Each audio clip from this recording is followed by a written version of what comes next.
Take this team and it turn engine. Why? That is a great job. Flow is what I repeat. That's the one I do. Peace.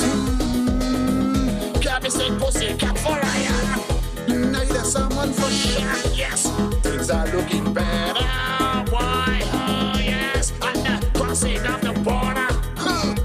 We do it. Come election, one in the semester. Yes, and I'll be voting. Yes.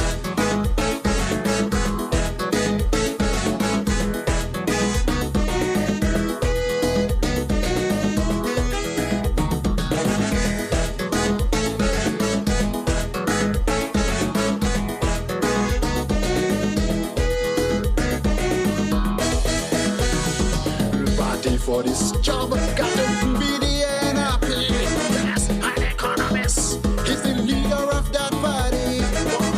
A man of vision. Yes, a man of foresight. Imagine if that man did yes. Take action, the police order. Stay close down. He's the man for the people. Boy, the man for his struggle. Yes, Mr. Barry. Yes, I wanna say, you do it a good job. Flow is what I repeat. Sylvester 1 and 2. Peace. Boy, you is the man to clean out your well. Make me water start run again. Him is the man to harness we win. Take the steam and it turn engine. Why? That is a great job. Flow is what I repeat. Sylvester 1 and 2. Peace. Can't be saying pussy cat for iron. Neither someone for sure. Yes, things are looking better. Why? Oh yes, at the crossing of the border. We do it. Come election, one in the semester. Yes, and I'll be voting. Yes.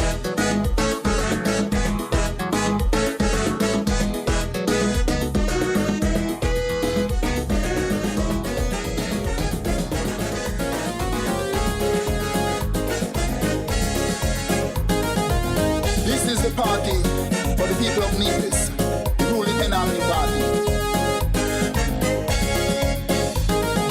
I remember 1971, that's when this party all began. Formed by a team of intelligent men with the aspiration and a good intention to the betterment of our division. Simeon Harris, Ivan Swanson all had this vision to save Nevis from colonialization and be chosen destination to elevate above recession and give work to each and everyone. But it was not easy, I say. We had our hiccups along the way. Triumphant. We set the infrastructure, victory, progress and prosperity. Let me rally with NRP. Victory, progress and prosperity. Let me rally with NRP. What the next party did in 14 years, we do much more in 4. Road, water, farming, housing. Let me rally with NRP. 40th anniversary. Let me rally with NRP. Conscientiously with the ruling party. Let me rally with NRP.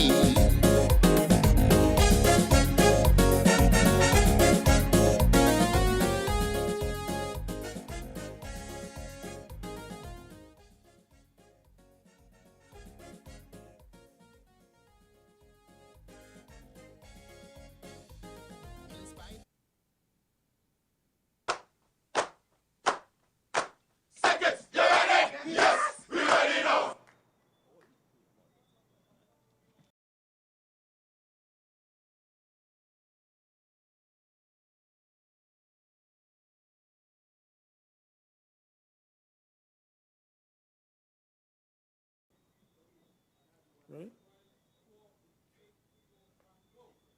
Good evening to the people of Nevis, the people of St. Kitts, the people of the wider Caribbean, and our brothers and sisters in the United States, Europe, all over the world who are able to reach us and hear us by these virtual meetings. We have come thus far because we have been able to adjust to the new environment informed by COVID. And so we are grateful that we can reach as many people as possible with these meetings from the Nevis Reformation Party.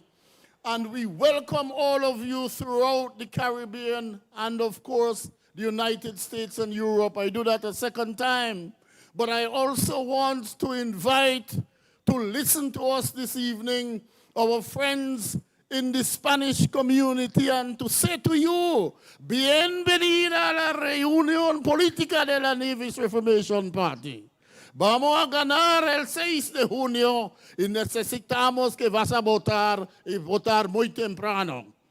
Y para los de Santo Domingo, no importa si es San Pedro de Macorís o la Romana, damos la bienvenida. Vamos a hablar contigo, vamos a seguir hablando contigo y vamos a ganar las elecciones. Good night, ladies and gentlemen. Today we had the nomination of our candidates. So let's hear it for the candidates of the Nevis Reformation Party. In number 9, we have Dr. Kelvin Daily. In number 10, we have Hanley. And in number 11, we have the veteran Patrice Nisbet. And so we are excited because this is the start, the formal start of the process. And we say to all of you, we are ready to take the reins of government. And I'm sure my colleague Patrice would say to all of us, we are going to Bastille to improve the lot of the people of the country Nevis. We are going to Bastille to lift all the people, because we are committed to the welfare and well-being of the people of the country. I am sure you will agree with me that under the Nevis Reformation Party, we have seen the most meaningful development in this country. And we are going to look forward with anticipation. And as my colleagues will tell you here on the platform, when we go through the constituency, we see that the people of this island want something new. They are longing. And in the words of Whitney Houston, they are waiting to exhale. On this 5th of June, next week, Friday, the people are waiting to exhale. And so, brothers and sisters, we in the Nevis Reformation Party have conceptualized a wide range of programs for the development of the people. We say to you that we go to Bastille to help the people of the country. And as we have to address this business of 2 jobs and 1 man, we say to you that way back in 2000, and my colleague Patrice can tell you that the former leader of the party, Joseph W. Parry, said, look, this 2 thing can't work. And he was in the opposition and he had been in government. So he left the federal process to concentrate on the development of Nevis. Give him a round of applause for that, for recognizing that a system and a process doesn't work. And outside of the legislation, he took that decision. And you know what?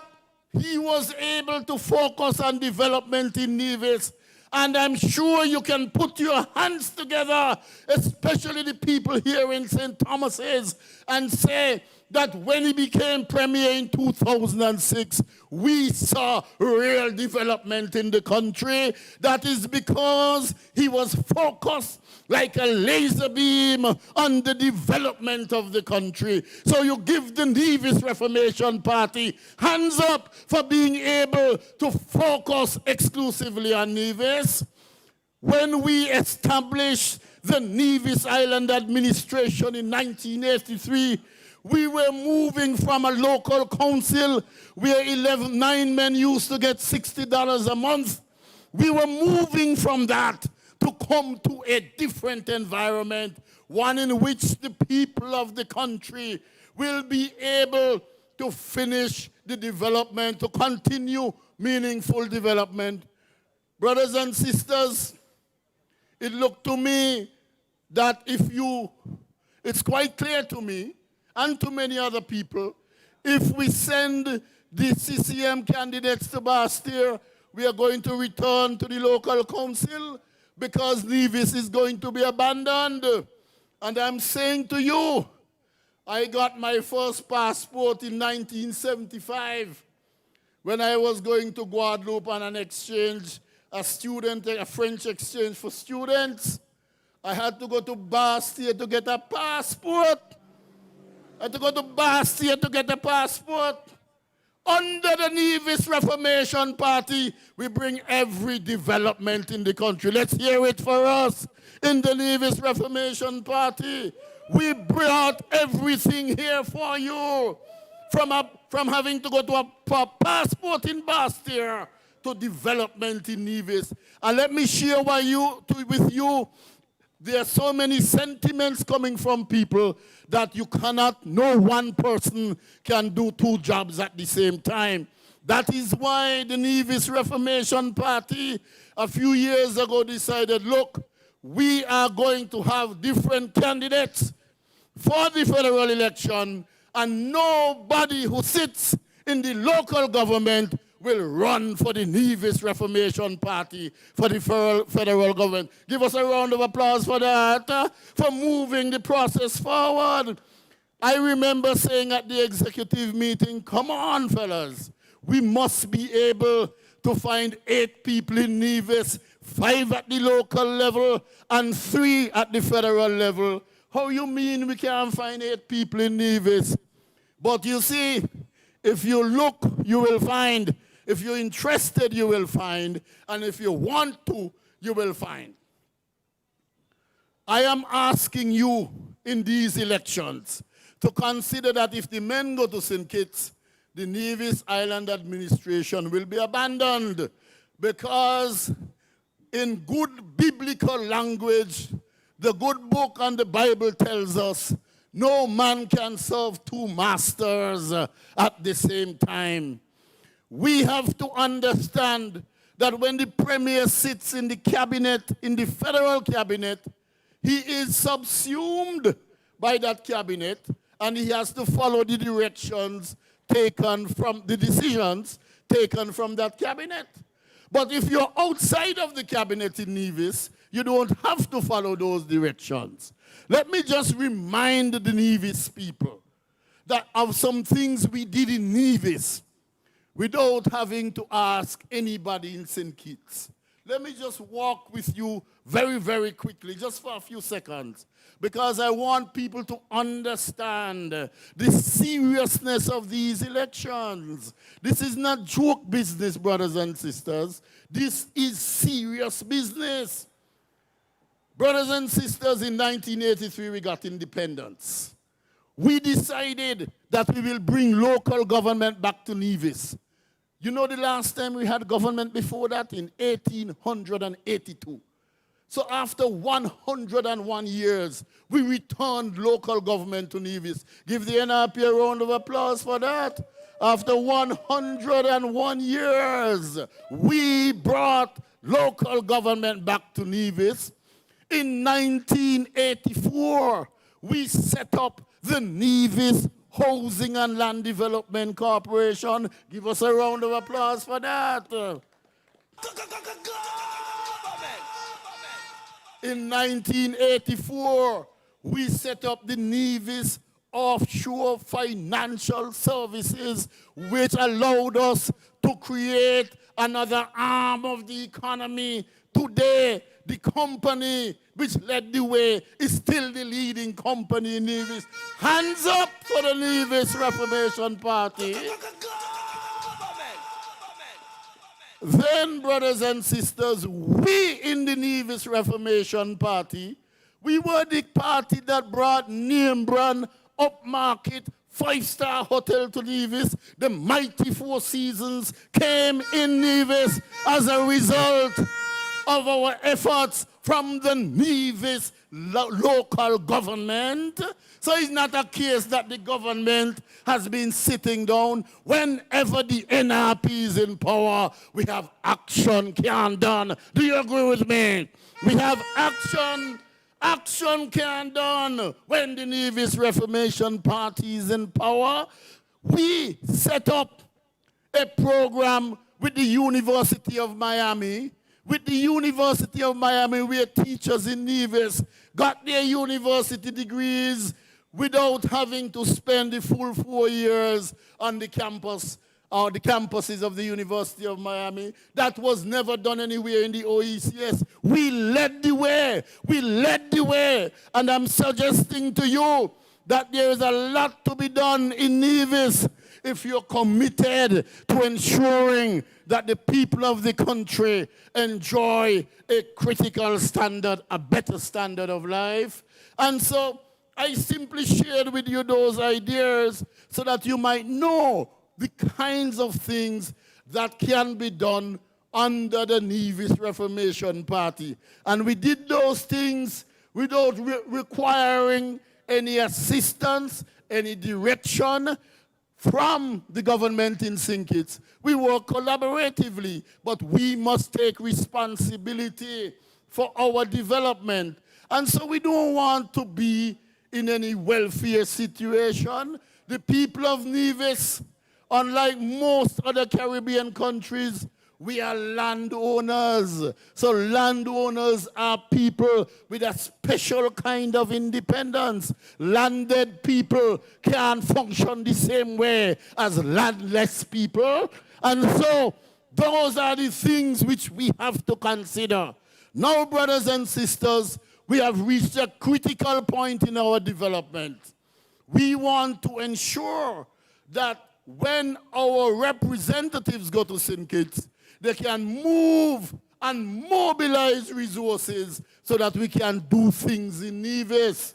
We hear Dr. Daly talking about the public-private partnerships under which we can mobilize resources for development of businesses, housing, trades, a whole range of things. The point is, brothers and sisters, ideas are coming from the Nevis Reformation Party to make sure that the country named Nevis gets real and meaningful development. Brothers and sisters, how is it possible that you are going to you have 4 elected members in Nevis? 3 of the 4 are saying to you, give us another walk-in Bastille. No, man. You can't get 2 full-time jobs and get 2 full-time pay. You can't be in 2 places at the same time. And Nevis people, come on. Use your extensive knowledge. Use your experience.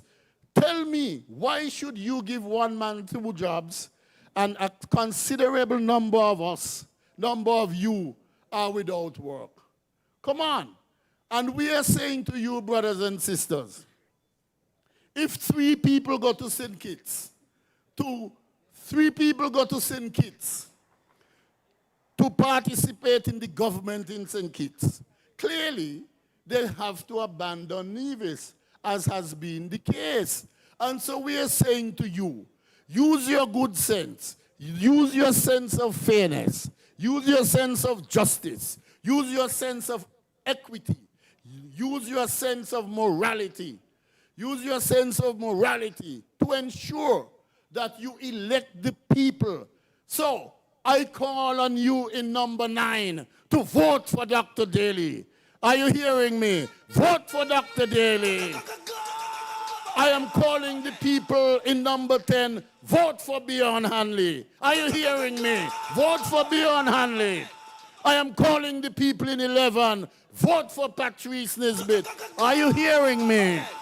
And so, brothers and sisters, the task this evening is quite simple for us in the Nevis Reformation Party, because we have already made it clear that we can't serve two masters. So Patrice is our federal representative. Beyond is our federal representative. Kelvin is our federal representative. Brothers and sisters, we have brought to you the quality of development in this country, which speaks to our independence, which speaks to our direction, and which speaks to our philosophy of putting the people first. Let's hear it. We put people first. I was the Minister of Health in the last NRP government. I went to Panama. Marcella Liebert was the Minister of Health in St. Kitts. I don't ask Marcella if I could go to Panama. No, it's Spanish they speak down there. I go ask her if I could go to a place that speaks Spanish and I speak the thing down there. I made an arrangement for people who were sick to go to Cuba. I went up there and fixed it up. I speak the Spanish up there. I don't ask her to come here, please not speak no Spanish for me. No, you're crazy. We are the Nevis Reformation Party, and so we set our agenda. And Patrice could tell you when he was our legal advisor, he would come to the cabinet ever so often with a legislative agenda. So we have an agenda. So with our agenda, we don't need any help. We don't need any help. What we need is the support of the people of Nevis. What we need is the support of every man, woman, and child in the country to help us to rumble with the Nevis Reformation Party. That is what we need. Brothers and sisters, elections are serious business. Kelvin and I were in Brown Pasture earlier this evening, and I took the opportunity to talk tough with the young men in the country. I said to you fellas, look, let me tell you something. Elections are serious business. You have to determine after 5 years what has been done for you. And if you can show me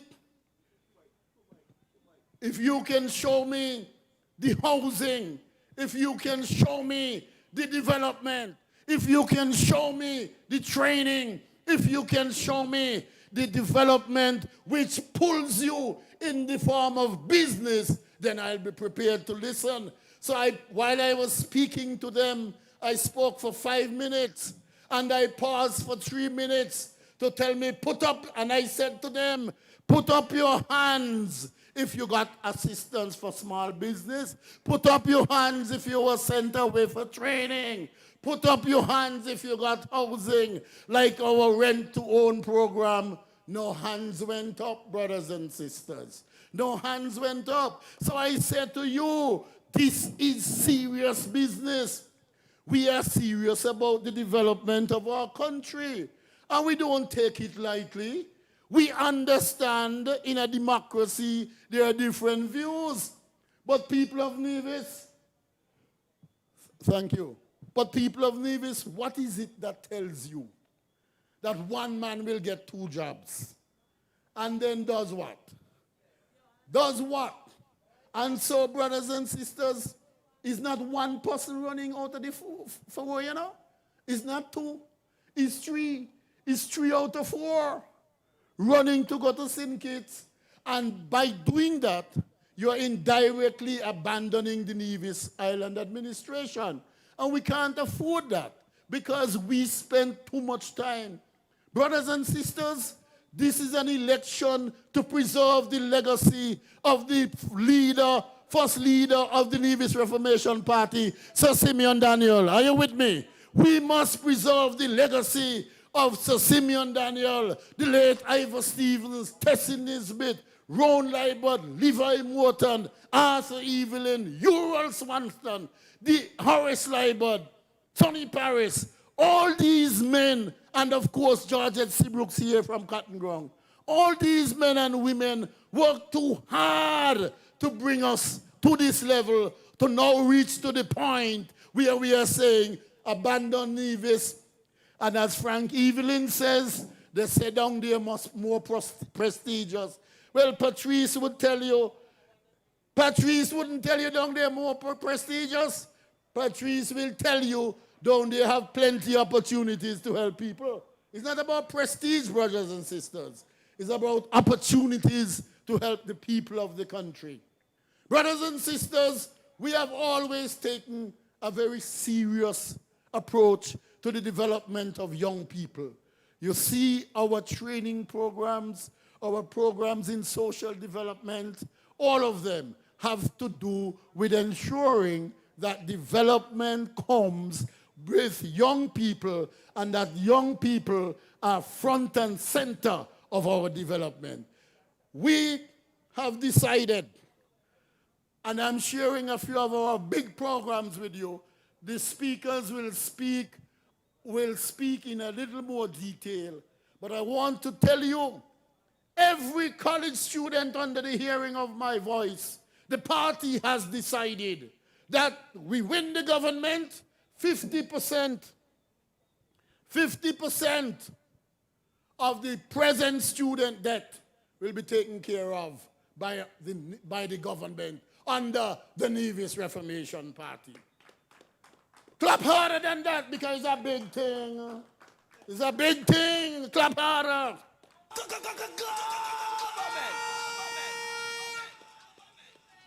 The things are big. We also say new students going off to college and university, all expenses paid under the Nevis Reformation Party. Listen me. Brothers and sisters, we are behind in tertiary education. We are behind in technical education in the Caribbean. So we have to catch up. We have to, as my late mother would say, we have to take our time but walk fast. Because we are behind in the education. We are way behind at the technical level. Every time we have major technical work to be done, we have to fly in the people. We are saying that we are going to set up a center of excellence connected with institutions like DeVry and all the state technical schools in America so that you, the people, when a man says he's a plumber, he will be certified. When a man says he's a carpenter, he will be certified and registered under the new Nevis Reformation Party government. We're serious about that. Brothers and sisters, we know what education does. It lifts millions out of poverty. It lifts millions out of underdevelopment. And we are certain that education in Nevis, education and skills development will lift hundreds. We want to let you know that our youth arm has been the most active arm of the party. Give them a round of applause for me, please. And I want a long one. I want a long one. They have been the most active wing of the Nevis Reformation Party.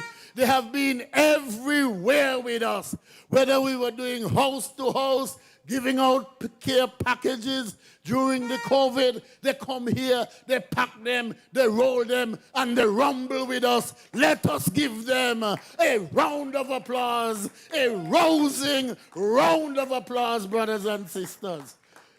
And so this evening, I am going to invite Devon Cornelius. And you know, brothers and sisters, I am listening to him and I am saying, oh my goodness, he has the voice of summer. And he is going to come to us and give the young people a little boost so that the young people in the country could understand better since somebody from them is speaking to them, somebody from them is speaking with them. So we invite Devon to come and share a few words with us. Devon. If you want to save the world, you gotta save We'll the take a More break. and more Nigerians are suffering today.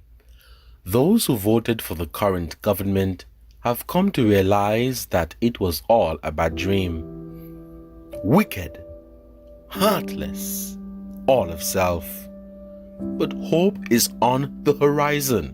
Elections are on June 5th. Elections have consequences. Say no to bad governance. Enough is enough. NRP is best for neither. See me right now in the hot sun, covered up. You think it's COVID-19? I really covered up now. You ain't covered up from the COVID-19. I covered up from what they behind me. I mean, I put my life on the line to vote for this man. For one reason. So he can tell me that thing. Never was like that, you know. Go far less than that. But since the man got honey, that they get like a mountain. If that day ain't the first pipe, not there's a first pipe. I mean, I complain about it. Right now, I don't want to be in this yard. I hate to be in this yard. When I in this yard, I get sick. From that day, I mean, look behind it. If you look above, if you go above that, hold up the full of don't know what it be. This is where man got to face. I'm tired. I'm tired of this thing, Benjamin. No help no way. No matter who you complain to, are the same thing. I mean, look at that. Who can walk in an environment like that?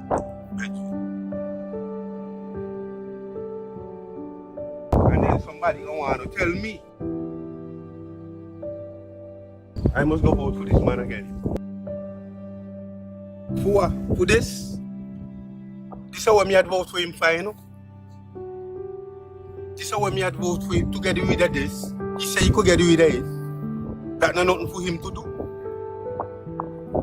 But look at today. Look at years after. I could have stayed in this yard and see the water down the knocking up on the shoreline.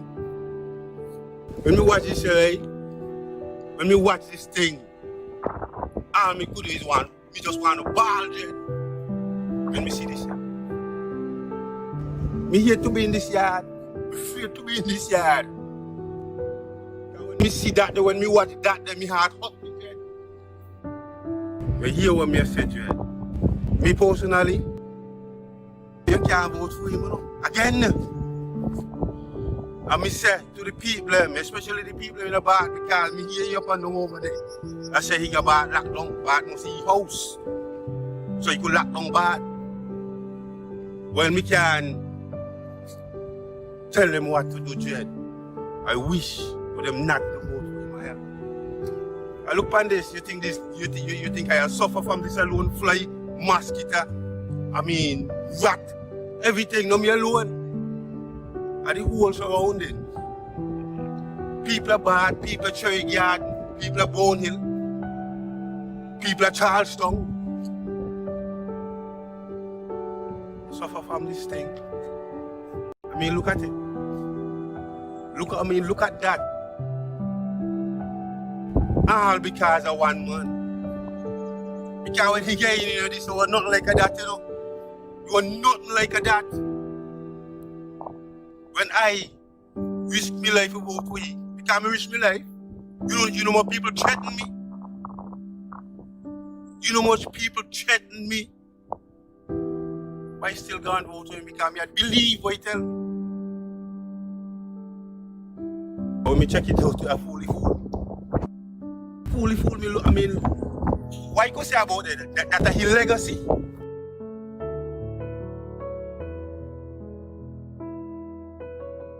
Well, look on that. Well, if people want to go vote for that, they could go ahead. But me, no, not me. Not at all. I must go to the polls. Must go to the polls. Because that time it's only so me can make a change. Only so me can make a change. I wish they could think like me. We go watch out. Hey, for what is brethren do to this country, right? And people got to send a message. NRP Visionary. NRP ready to transform Nevis. Vote NRP. Thank you very much, Mr. DJ, for that break so that we could intersperse our presentations with a little bit of music. And as I said before, Devon Cornelius represents the future of the Nevis Reformation Party. He and his team have been working overtime to ensure that the programs we put together actually reach the people of the country. And they would tell you that the leadership of the party and the rank and file of the party is quite impressed and very grateful for their outstanding contribution to the party and by extension the country. And so I bring to speak to you Devon Cornelius. Let's welcome him with one of our young songs.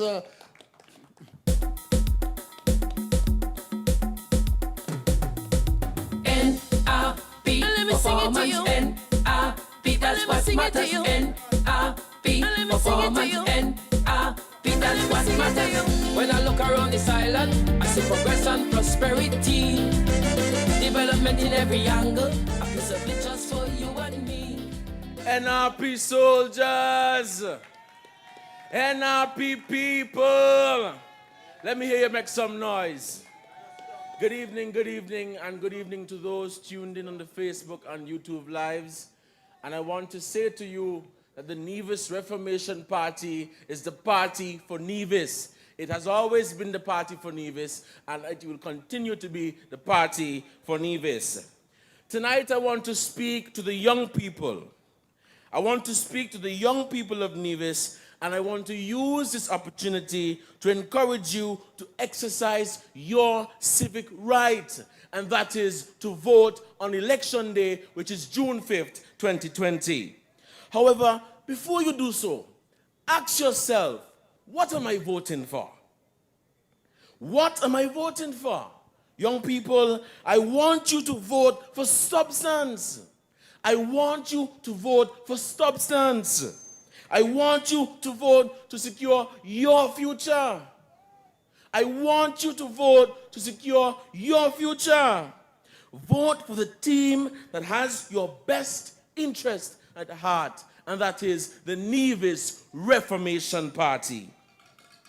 That is the party that has always cared for Nevis, and that is the party that has been very instrumental in the development of the island of Nevis. And so the choice is very clear.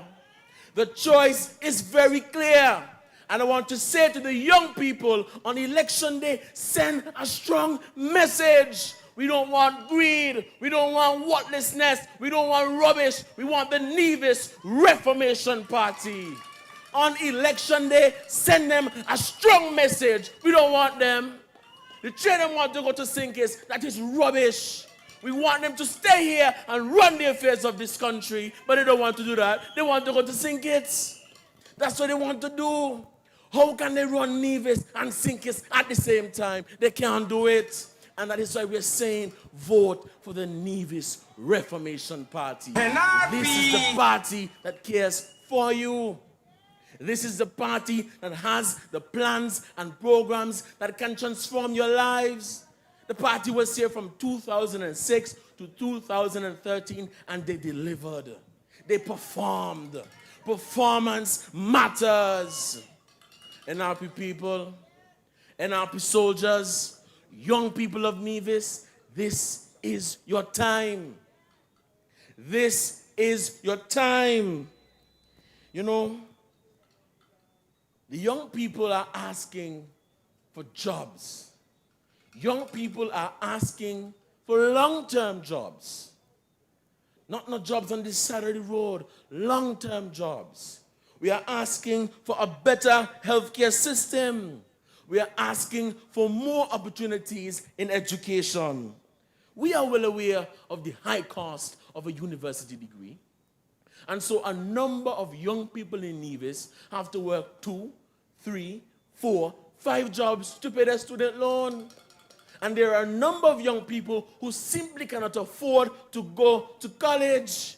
When NRP was in power, we sent over 250 young people to college. The Nevis Reformation Party did that. NRP. That is what we did. I'm going to tell you, when we return to government, that is what we're going to do again.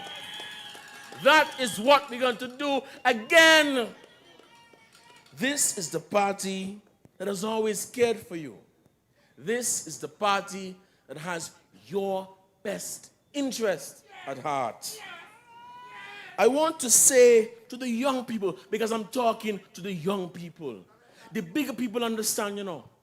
The older folks understand. I want to say to the young people of Nevis that the only choice, the right choice, is the Nevis Reformation Party. NRP. We brought you the Cherry Gardens, the largest housing project in the OECS.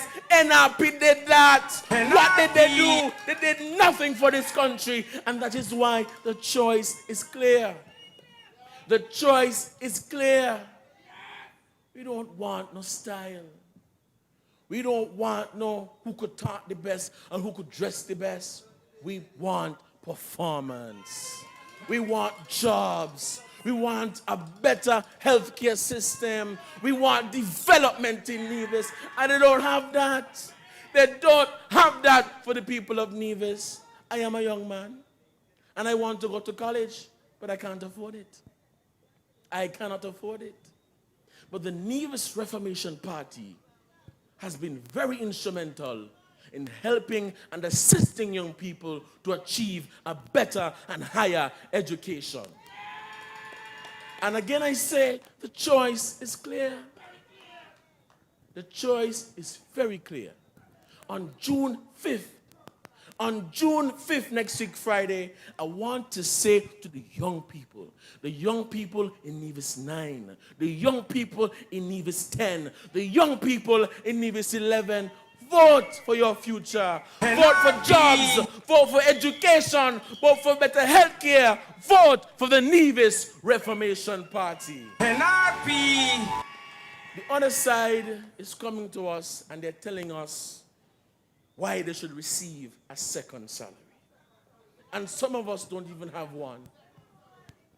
They're telling us why they should receive a second salary, and some of us don't even have one. The people of Nevis are struggling. The people of Nevis are looking for a bright future. And they don't care about us. CCM doesn't care about us. They only care about themselves. They only care about themselves. They have done nothing for Nevis. They have done nothing for Nevis and Nevisians. NRP has always been the party for Nevis. And we will continue to be the party for Nevis. We have the young people of heart. You have seen the one-to-one laptop program. When the government changed, they cut it out. Do they really care about you young people? Ask yourself that question on election day. Does CCM really care about you? They don't. They don't care about us, and they don't care about our welfare. And that is why I say again, the choice is very clear. The choice is very clear. There's no hard decision for you to make. When you go to the polls on June 5th, one choice, one party, and that is the Nevis Reformation Party. NRP. And as I close, NRP soldiers, I want you to understand that if you send these men to St. Kitts, we won't no longer have a Nevis Island administration. A Nevis Island administration that the good men and the women of the Nevis Reformation Party fought for. And it is a disgrace that they want to go to St. Kitts to get a second salary. And some have been got none. Nevisians, young people, this is your time. This is your time. Do not make the same foolish mistake again. You have one choice, and that is the Nevis Reformation Party. Good night, and thank you. Come my people, come on, get around everybody, come on, yeah. And let me tell you about the visions of NRP. Visionary, we are visionary. NRP ready to transform Nevis, ready to transform Nevis. And let me start out with the transformation of healthcare, universal health insurance, free university education and training. You believe me now when I said that he's going to be a minister of government in Nevis? You believe me? If you believe me, let me hear it for Devon. I told his grandmother in Coal Hill on Saturday, Devon is going to be a big man and a big minister in Nevis. And I tell her, you know what you're going to do? You're going to send overseas to buy your dress. Because nothing here local can suit you. You're going to be so proud of Devon. But are we proud of Devon? Yes.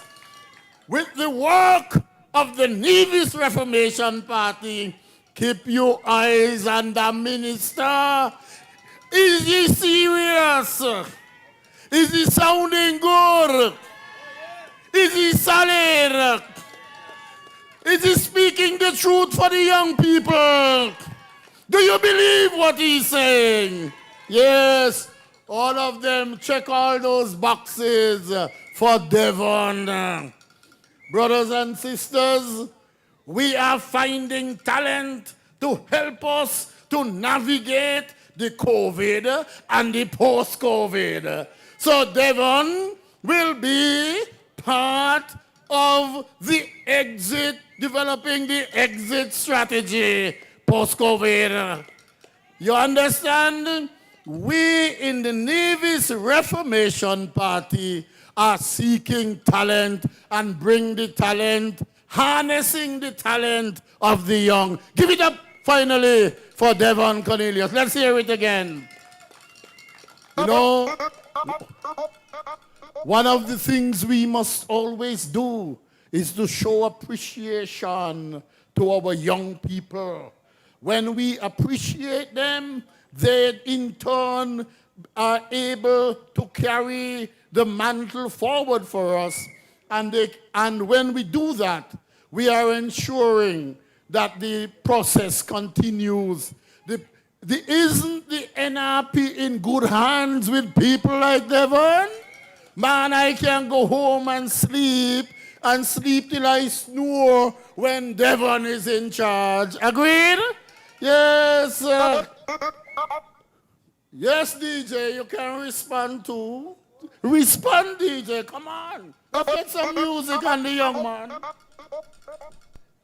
Come my people, come on, get around everybody, come on, yeah. And let me tell you about the visions of NRP. Visionary, we are visionary. NRP ready to transform Nevis, ready to transform Nevis. And let me start out with the transformation of healthcare, universal health insurance, free university education and training for nurses and doctors. What about the farmer them, the fishermen too, the builders and the contractors who want state-of-the-art equipment like big trucks and boats with engines and tractors? Warm to the people who want drive vehicle, taxi drivers and busmen.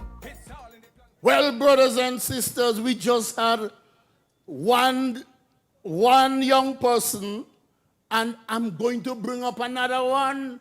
And DJs, You know, when you are playing music, we say when one record quits, another record hits. Not so? Zaga, Let me hear you, DJ. Let me hear you. I tell you, say you're gonna set up the waterfront. We soon see cruise ship above navies. Cha! Zaga, enough! Zaga, NRP, I am it. Me tell them say, when me say unofficer, NRP, me say. When me say unofficer, NRP, we say. when me say unofficer. When one young person quits, another one hits.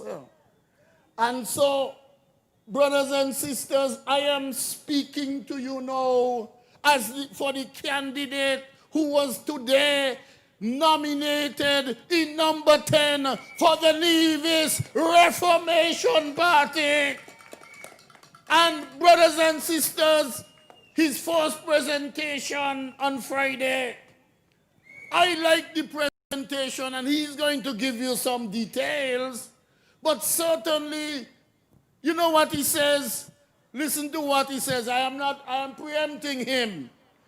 When he presented to show the failures of CCM, he says, public market in Gingerland closed. Public library in Gingerland closed. Old Manor Hotel closed. Health center in Gingerland closed.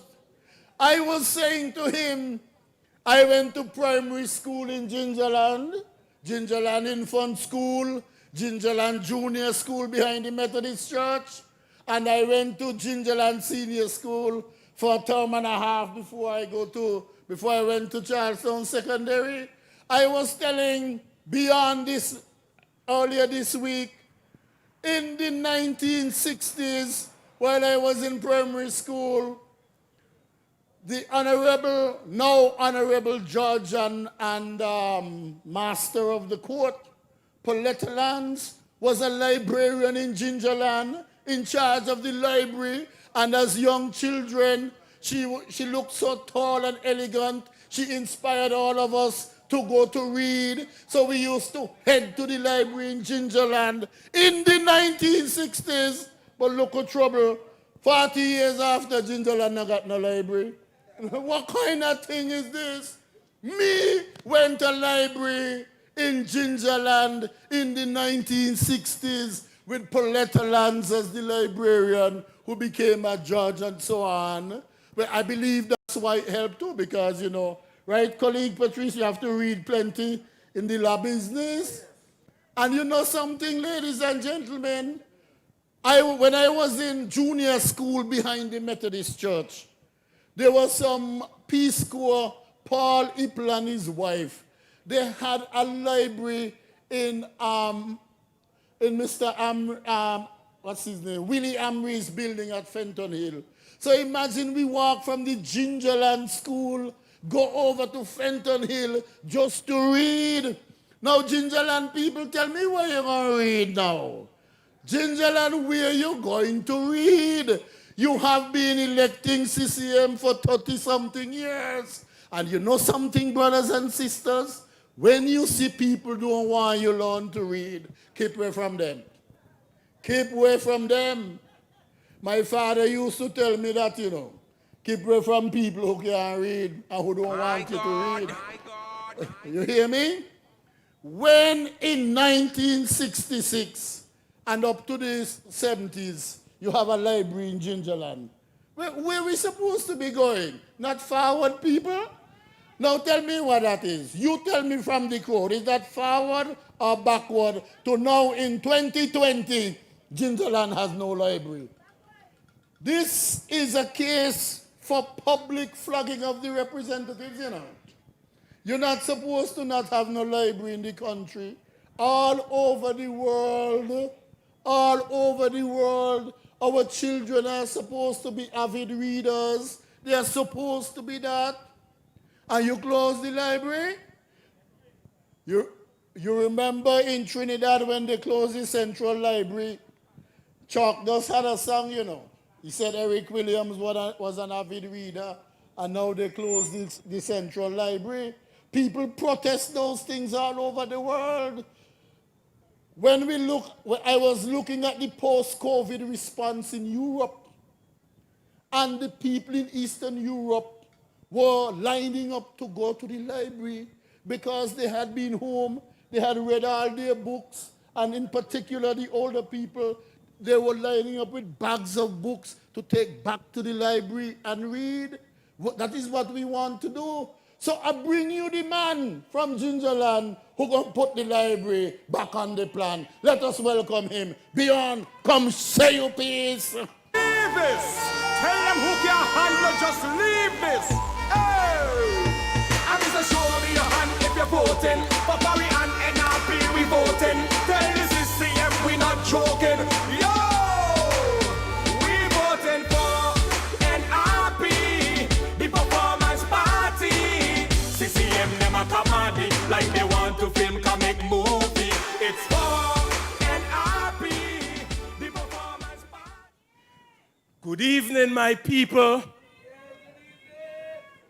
I am now your nominated member for the Nevis Reformation Party and next federal representative for constituency number 10, Gingerland. My people, the road has been long and hard. But I say to you, the Lord is good and he has delivered me. Ladies and gentlemen, the topic of jobs is personal for me because I went off to university about 10 years ago and I did a bachelor's and arts degree in business and management. I returned to the island of Nevis in June 2013. Do you know what happened in 2013, ladies and gentlemen? The CCM party had won the government in January 2013, and I returned in June. So what do you think happened? I was so excited to return home, to contribute to the development of my island, because I would have learned a number of plans and programs and got a number of experience living in England. Ladies and gentlemen, when I returned home, I sat down at home unemployed for about a year. I applied to government, I applied all over the place, and nothing. So I know what it is to be without a job. And I know what it is to be underemployed. And you know the thing about the Nevis Reformation Party, ladies and gentlemen? Guess how I eventually got a job? One day, someone told me there's something called PEP in Nevis. So I'm like, what's that? They say, man, go in town. There's the office in town. So I said, let me go in town to check out this thing. So I went in town, and there was my colleague, the Honorable Patrice Nisbet. So I went into the office, and I lodged my complaint, and said, man, I'm here unemployed for over a year. I've applied to government, I applied to the private sector, nothing. So they said, let me take your name and number, your degree, and your qualifications and everything. And ladies and gentlemen, within 1 week, I was working. And that is the Nevis Reformation Party, the party of jobs. So, ladies and gentlemen, that's how I became passionate. And that's how I knew for sure that the Nevis Reformation Party is a party of jobs. And, ladies and gentlemen, that is why I want to serve you, the good people of Gingerland, and I want to implement programs, plans and programs to better your life in Gingerland. And that is why I say to you, ladies and gentlemen, jobs, jobs, and more jobs. So, my first order of the day in Gingerland is to open a constituency office. And the reason for that is because, remember when I told you I returned from university and I couldn't find work? If there was no PEP office, where would I go? So the good people need an office where they can go and lodge their complaints. And so they can have their information on paper so someone can get back to them. Because it's very disheartening when you have to ask a minister friend, you have to call somebody for a job, and there's nowhere to go. The young people nowadays don't even know where to go to find work. So I'm saying to the good people of Gingerland, elect me into office, and within the first 30 days, I will open a constituency office so that we can create jobs in Gingerland. Now, ladies and gentlemen, I'm going to focus a little bit on the area of the CCM party where they failed us in Gingerland. The Gingerland public market closed under the CCM. The Gingerland library closed under the CCM. The Gingerland Health Center closed under the CCM party. Old Manor closed under the CCM party. Zetlands abandoned under the CCM party. The horse race track at Hanley's Road, Indian Castle, abandoned and closed under the CCM party. We will bring back horse racing in the constituency number 10. And ladies and gentlemen, I am going to rebuild Gingerland, and we are going to do that together. Do you want to know how? We, as your next federal government, the Nevis Reformation Party, we are going to partner with local entrepreneurs, local investors, local small businesses. You hear what I'm saying? Local. This is COVID-19. The borders are closed. We have to empower our people now. Our people shall get empowerment under the Nevis Reformation Party. Elect the Nevis Reformation Party into office, and we shall ensure that the CCM party get to work on the island of Nevis. We will put them to work. Strengthen our hands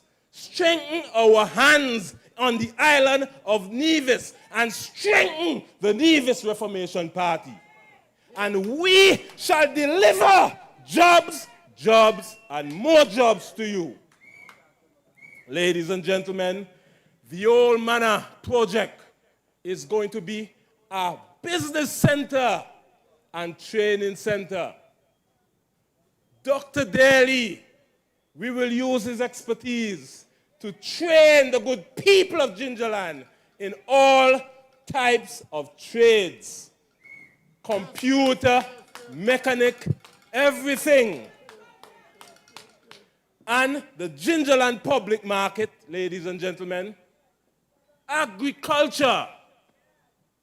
We shall reopen the Gingerland public market. Ladies and gentlemen, the current representative worked in agriculture for 32 long years. 5 years as permanent secretary. About 5 years as director of agriculture. And, ladies and gentlemen, not even a banana tree he planted in Gingerland. He cannot even plant a banana tree after holding the position of permanent secretary in agriculture and director in agriculture. Not even a banana tree. So how can that man open any market in Gingerland? He shall not open any market in Gingerland, because come next week, Friday, I shall retire him. I shall retire him in the public interest. And you know why I shall retire him? I shall retire him in order to deliver jobs, and more jobs. Ladies and gentlemen, we are going to erect a modern livestock farm in Indian Castle. Cattle, sheep, goat, thousands upon thousands of animals. We are going to have a massive farm with their own grass so they can eat down there, irrigation system, they can feed down there. We're going to get the young people in Gingerland who are interested in agriculture, and they are going to manage the farms. Food processing, a modern abattoir at Market Shop. Modern abattoir. Hanley's Road, fish. Fishermen from Hanley's Road will be able to bring their fish up to Market Shop and sell their fish to the good people of Gingerland and the island of Nevis and the Federation of St. Christopher and Nevis. Ladies and gentlemen, the Gingerland Library. We shall open a modern library in Gingerland. State-of-the-art modern library. Wi-Fi internet. Lots of computers. And we are going to have an army of staff working there. What is that? An army of staff at the library. An army of staff at Old Manor. An army of staff at Indian Castle. An army of workers in Rollins doing modern food farming. What is that? That is jobs, jobs, and more jobs. Ladies and gentlemen, the health center is closed under the CCM party. They don't know nothing about health care. The hospital is abandoned. The hospital project in Nevis is abandoned. There's no work going on there. Now is the time when we needed modern healthcare facilities. The CCM party is unable to open any modern medical center on the island of Nevis. Well, come Friday when you elect me into office, I will open a modern healthcare facility in Gingerland. We're going to have a nice pharmacy there. We're going to have 2 or 3 hospital rooms there, a mini hospital we're going to deliver there. And who will work there? People will work there. And what is that? Jobs, jobs, and more jobs. For constituency number 10 and the whole of Nevis. Because my colleagues and I have the same plan. We are going to partner with local entrepreneurs, local small businesses, and local investors in order to develop the island of Nevis and in order to deliver jobs. No, but before we could do that, ladies and gentlemen, what do you have to do?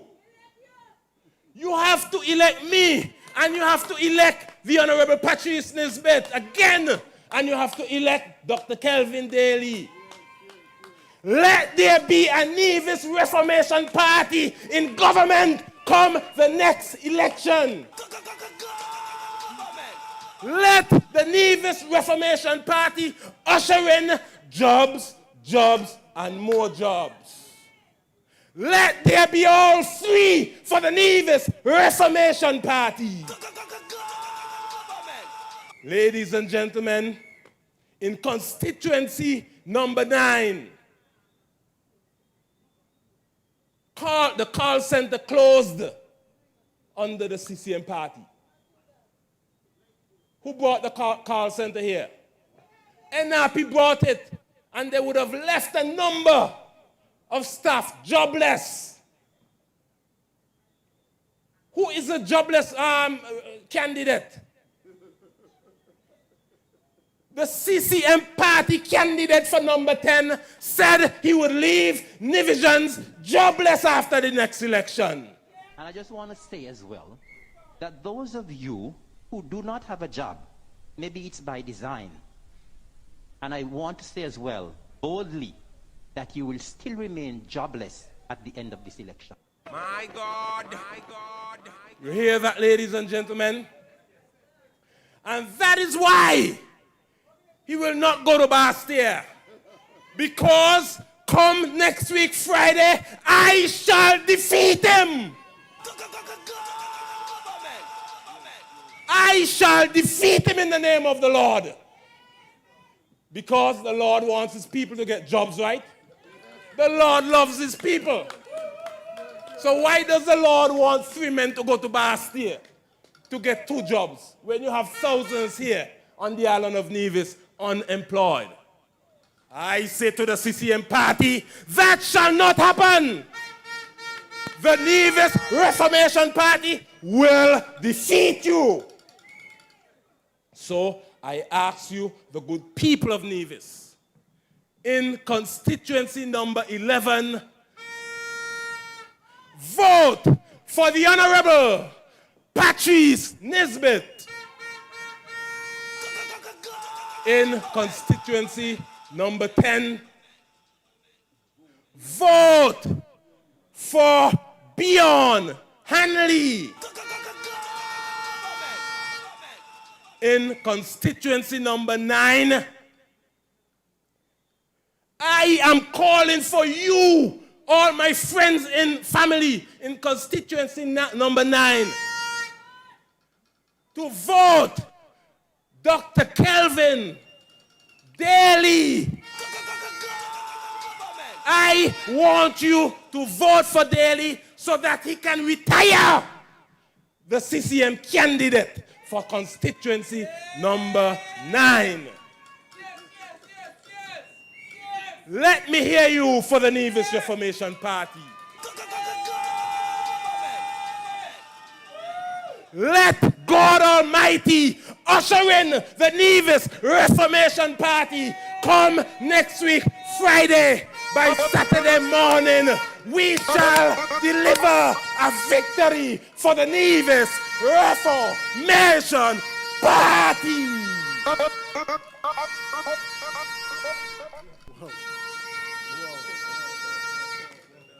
Come on, get around everybody. Come on, yeah. Let me tell Well. You hear you see the fellow? Now let me ask you, he look like he just come? Eh? Man be on up there practicing long time and not tell us nothing. You believe that, right? He's up there practicing long time. How come he come off the long run this evening? Huh? Eh? And no spin, pure pace, bouncers, yorkers, under the Nevis Reformation Party. Brothers and sisters, our people have latent talent. You don't see it, but you know what CCM has done? They have arisen a sleeping tiger. They rise up and answers. Look how bad going on. Give him a round of applause. But you notice, I have to commend him because he has underlined his presentation with the creation of jobs, and more jobs. He says to you, when I establish a modern library, more people will work. When I establish a health center, people will work. When I develop livestock farming and food farming in Rollins, and they bring the food to the modern market in Gingerland, more work is created. When he restores Old Manor Hotel with business and other opportunities, more jobs are created. You see the tempo, you see the common thread running through his presentation. Jobs, repeat with me, jobs, and more jobs under Beyond Hanley. Give him another round of applause. Not a soul could tell me, not a soul going to fool me to tell me that this is only the 3rd time he's speaking on a platform. I well believe you up there practice long time. and not tell nobody nothing. That's why he's insisting that he must be the candidate of the Nevis Reformation Party. And that's why I want all of you and all of you in Gingerland and everywhere in Nevis to embrace him, because it's not easy to find people to run for politics. And the difference with Beyond, nobody asked him, like the prophet Isaiah, when the Lord was looking for people to carry his message, Beyond says, here am I. When Isaiah said, here am I, Lord, send me. Beyond Hanley comes to the Nevis Reformation Party and says, here am I, send me. And that is why this morning we sent him with the nomination for constituency number 10. Give him a round of applause. That is the new thinking behind the Nevis Reformation Party. We're not waiting to be asked. You see work to be done, and you roll up your sleeves, and you're ready, and you hear what he says he's going to do. Create jobs, jobs, jobs. So you can tell your friends in Gingerland that Beyond is going to create jobs, jobs, and more jobs. Brothers and sisters, our talent is remarkable. And everybody knows that when the Nevis Reformation Party is in power, we have action. You remember we used to produce a magazine every 6 months called Action. Pure action. Pure action. Pure, unfiltered action. Concentrated action. Brothers and sisters, the next speaker and I came to the political process together. Patrice and I came to federal elections in 2000. March 6, 2000. How many weeks we had to prepare? I think it's 11 days. I am in the public service and I get 11 days to come. Oh my goodness. When we came, they say, we're too young, 20 years ago, you remember? And so we had to respond and say, it's not age that run things, it's ideas run things. And you know what? Patrice has taken the ideas and run things in St. Kitts on behalf of the people of Nevis. And so he has been in the parliament for since 2000, and he was responsible for the development of a number of things. Now, brothers and sisters, the one-to-one laptop program, when I call them out, I want you, because you are the beneficiaries. I want you to clap, because you know something? In Nevis, we know how things are, but we wouldn't say so. So when I call them, I'm not going to call anymore unless I hear the clap. So the one-to-one laptop program, let me hear you. The REACH program, let me hear you. Where the first time I hear children being paid to go to school, I used to walk from Cox to Charleston Secondary School in the 70s. Next thing, Patrice got man a pay. I go to school. Some man a hurry I go to school, you know? I hear some fellow telling another one, boy, learn your lesson. If you pass 5, you get 2,000. You're stupid. Boy, Patrice offering money on the REACH. What's wrong with you? Let's go to school. So that resulted in people going on from 5th form and 6th form. Give him a round of applause. I say you have to clap after each one, otherwise I stop calling them, I call something else. So he had the foresight to raise the minimum wage. Hey, Patrice, the minimum wage is going up again, you know? Because things small, things rough, prices go up, money tight. We are going to send you back to Bastille for another raise in the minimum wage. You agree with me? Want another raise? Bernie Sanders in the United States is saying that he wants to raise the minimum wage to $25. How you mean? A minimum, you say it is, you know, not the maximum. So Patrice, having raised the minimum wage, you're going back to past year to add a little something for the poor. You understand? Because when you do things for the poor, the Lord is pleased with you. Not true? Christians, not true? When you do things for the poor, the Lord is pleased with you. My God. Yes. And so, ladies and gentlemen, some of us used to work long periods of times and get no money. With Patrice came the long service gratuity. Give him a round of applause for that. Of course, long service gratuity. Lord, I can't stay here all night calling things, you know. Because he got to say that too.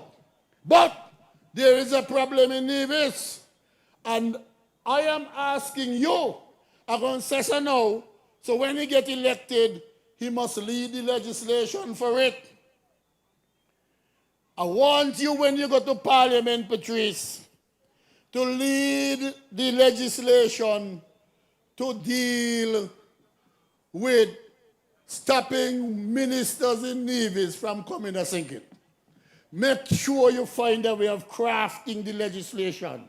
Just like we say in our party. If you are already in a government in Nevis, you can't go sink it. See if you find a way to work out something down there for us. I could depend on you because, you know, I believe that you have the finer insights into the law. But before you go to that, businesses, before you go to that, a notice, when we left government, we left you an additional registrar for land registry matters and so to speed up the process. You're doing a little transaction, you want to get a little money. The lawyers need to get the money. Who else? The real estate agent, the surveyors. We have no land registrar now at the High Court. So I don't understand this. Everything we do, we going back. This back government, Lord, I beg you, hurry up the time, the 6th of June, let me get forward. You know what I mean? We want a land registry in Nevis, a registrar responsible for facilitating the process. And so, Patrice, I need you to go down there to get the land registry back up for me. Please, I want everybody, you notice what we're saying? Mind me not any of those things, you know. Me not no real estate agent. I'm not any lawyer. I'm not any surveyor. But I want to make sure that the wheels of government turns more quickly. And so we are going to depend on our man to do that.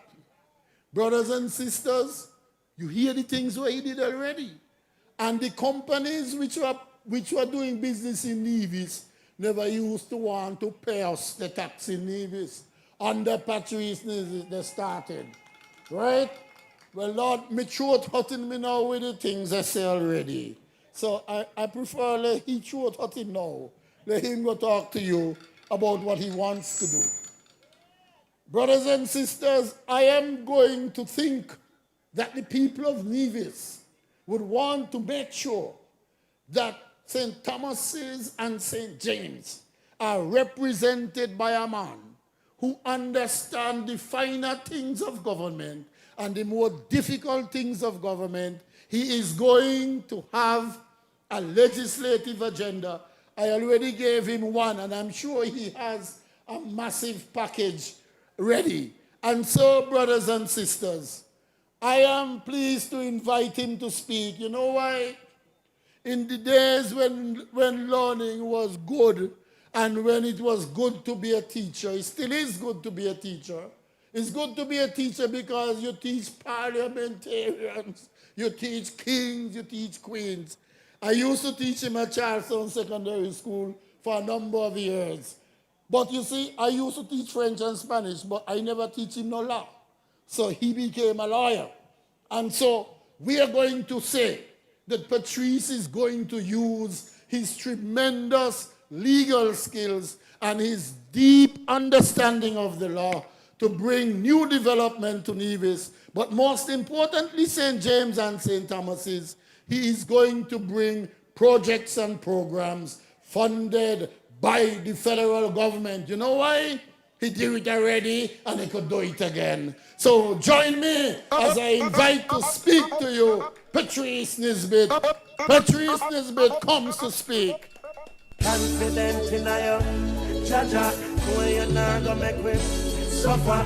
Enemies trying them up in scatter and batter and flatter. Protect the people, Jah.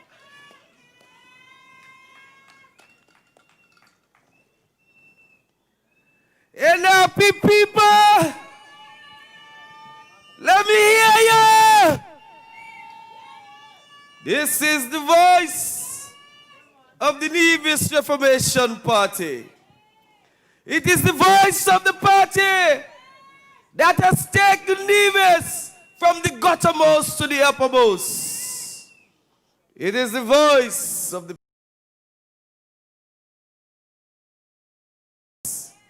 and prosperity to this land.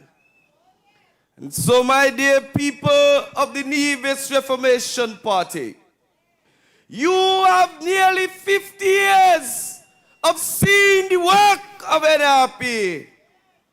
You have seen the work of the representatives of the NRP. And my good people in Nevis 11, my good people of Nevis 11, for the last 20 years you have been with me. We have been together. We have struggled together. We have built together. We have achieved together. And we have accomplished together. And so, tonight, I want to ask you, are you proud of the accomplishments we have made together? Are you proud? Are you proud of the performance that the Nevis Reformation Party candidate has given to you in Bastia? And so, my dear people, as they say, if you are proud of the performance, if you're proud of the accomplishments, if your lot in life has improved, well, I and you together deserve another term. And so, my dear people, this evening, before I go forward in my presentation, I want this evening to say it is now official. It is now official. The race now is well and truly on. And so I want to thank the good people of Nevis 11 for once again supporting me the 5th time as your representative. Today, I want to thank Miss Idona Brown.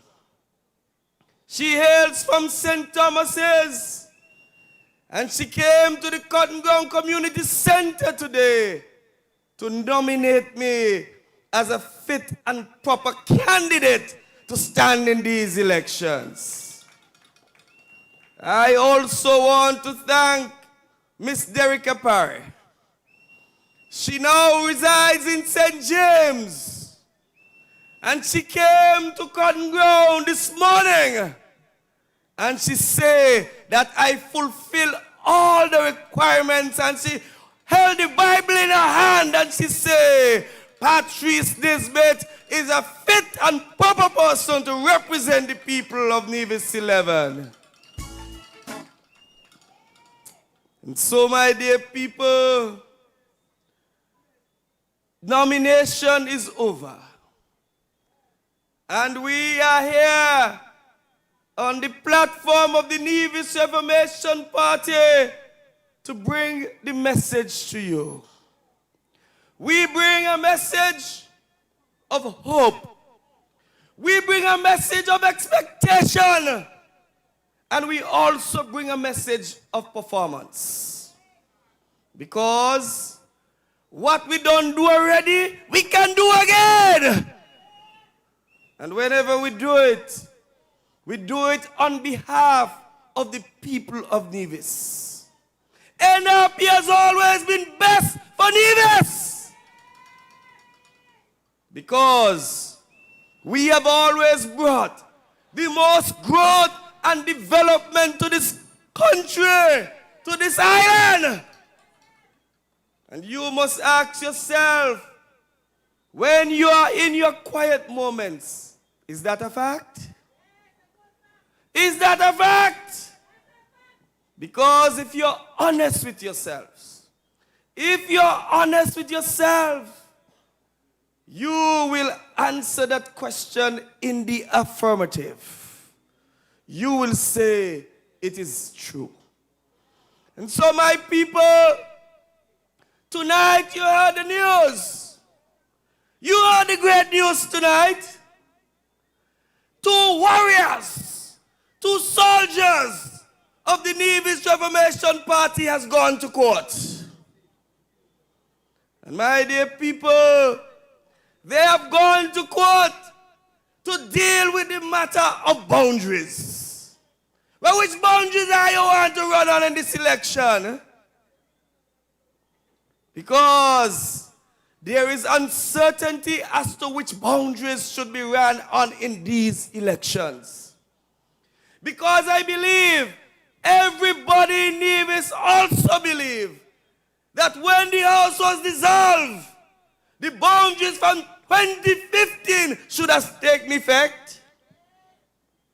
But no, we are told we must run on unconstitutional boundaries back from 1989. And so, your good servant, Dr. Daily, a brave warrior, filed papers in Bastia to say that they must run on the 2015 boundaries. And I want the people of the Nevis Reformation Party, supporters, friends, rank and file, please put your support behind Dr. Daly and Janice Williams. They are in the courts fighting a cause for you and for the country, because we must run elections on boundaries that are fair, boundaries that are equitable, boundaries that are constitutional. That is what we must run elections on. And so, my dear people, my dear soldiers of the party, when you see Dr. Daly, big him up! Because it is a courageous step. He has said to the court that what they have done, the level of abuse of process that they have perpetrated on the courts, it must be frowned upon. And so, some people brought a case 5 years ago, and they have done absolutely nothing to advance the case. And you all know, if you bring a case in the magistrate court and you call up 2 times or 3 times and you don't go court or you don't do nothing, the magistrate throw it out. So, my dear people, if they have not prosecuted the matter in 5 years of being in the government, they had all the resources available to them to advance the case. And they did absolutely nothing. And so, my people, the Nevis Reformation candidate, Dr. Daly, has gone to court to seek justice. And you all know, when in 2015 or whenever, they themselves wanted justice, they also went to court. And so, it is his right to go to court. And when you hear people a bawl, them a bawl and say people going up at Gingerland go vote. Nobody going up Gingerland go vote, you know. They will vote exactly where they are. They will only be voting in a different constituency. So my dear people of the Nevis Reformation Party, keep your fingers crossed. There will be a hearing and there will be an outcome. The excitement is building. Some people are getting frightened because they don't want that injunction lifted. If they wanted the injunction lifted, they will have done something in the last 5 years. But they did absolutely nothing in relation to that matter. And so, the Nevis Reformation Party, our supporters, we want to assure all who are involved that we are behind you. We are behind you because we know, based upon what has been pleaded, Dr. Daly and the litigants, they will be successful. And so, we will await the outcome of that matter. It is indeed a very important matter. It has been filed and they are proceeding. My dear people, I want tonight to speak to you before I get to my accomplishments on certain matters. Because I believe it is important that I speak on these matters. You know, as I've told you before, there is a gentleman who is going up and down the country saying that I have not done nothing in Bastia. That's what he said. He said, if I go to Bastia, I might remain quiet. Or maybe I might not say nothing. Or maybe I might say one thing. Well, ladies and gentlemen, I was the Attorney General for 3 years. I passed for legislation that Attorney Generals were there for 10 and 11 years. In 3 years. And you all know how much talking that involved. You know how much work that involved. You know how much drafting that involved. And you all know what Dr. Denzel Douglas would have said about me and my work and my performance. You all know what the former Prime Minister would have said. I didn't pay him to say it. I didn't ask him to say it. He was making an honest assessment of my stewardship in Bastia. And so, my dear people, I want the good people of Nevis 11 to compare and contrast my work and his work. People of St. Thomas's in particular, I want to remind you tonight, people in Cotton Ground, people who live in Cohoon Estate, the village was expanded as a result of the work of the Nevis Reformation Party. You go up there now, you see the nice homes, you see the paved roads. I was there with Hector acquiring the land so that there could be land for the landless. So many people up there can now share their keys as a result of the work that we did in St. Thomas's. Go down to Jessop's. You know that one? Okay. Go down to Jessop's. When you drive up, we bought land in Jessop's so that we could have built a housing community for the people of Jessop's. Jessop's, he has been a housing minister for 7 years. What has he done for the people of Jessop's? Not one new house he has built for the people of Jessop's. And so, his performance and my performance in relation to that matter is chalk and cheese. No comparison. And so, people of Jessop's, if a man come to you and he asks you for promotion, well, what are you going to ask him first? What you do? Where is your report card? Show up your report card, man. And if he can't bring the report card and he got an A+ on it, well, what are you going to do with it? What are you going to do with it? And so people of Nevis 11,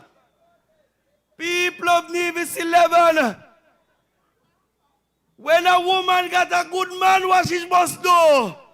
Stick with him.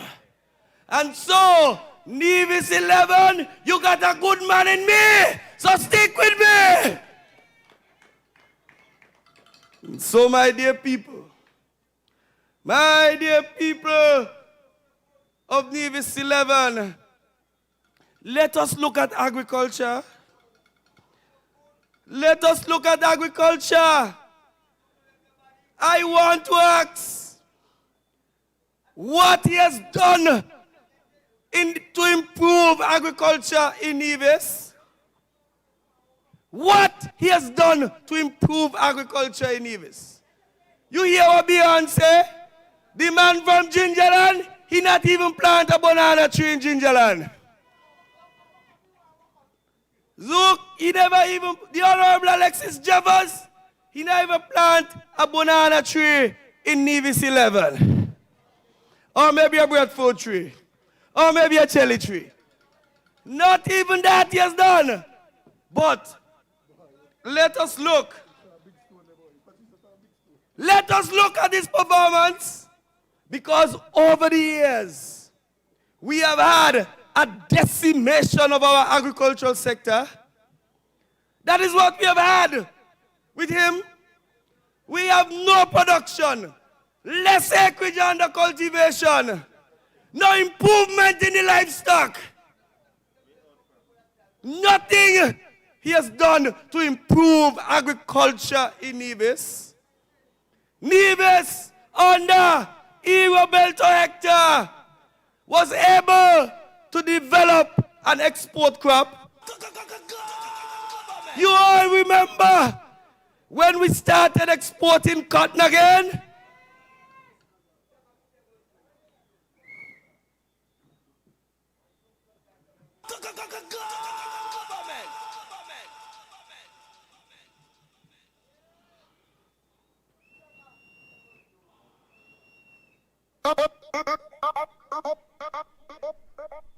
You all remember when we started to export cotton? Under this Minister of Agriculture, we were earning foreign exchange from the export of cotton. And under this Minister of Agriculture, he stopped the cultivation of cotton. He stopped the cultivation of cotton, although the Japanese were prepared to pay us a premium for our Sea Island cotton. And you know what he did? He replaced cotton by saying he was going to export aggregate. Aggregate to Guyana. Imagine you ever send aggregate to Guyana where they got trillions of aggregate down there. How smart you could be. But that could make sense. But that could make sense.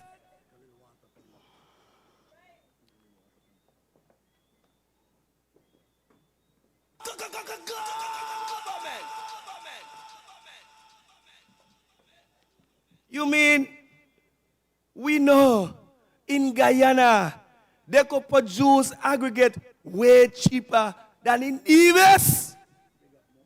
They got more. They got a larger market. They got more consumers than us. And as you used to say, he sent one shipment to Guyana and it costs more to ship it than what he collected in terms of the sale of the aggregate. My God, my God, my God. If those are facts, imagine a man take up Nevis aggregate, pay more to ship it than what the people of Nevis get from the sale of it. But why you should do with a man like that? What are you going to do with a man like that? Are you going to promote a man like that? Come on, my people. You have to judge him on his performance.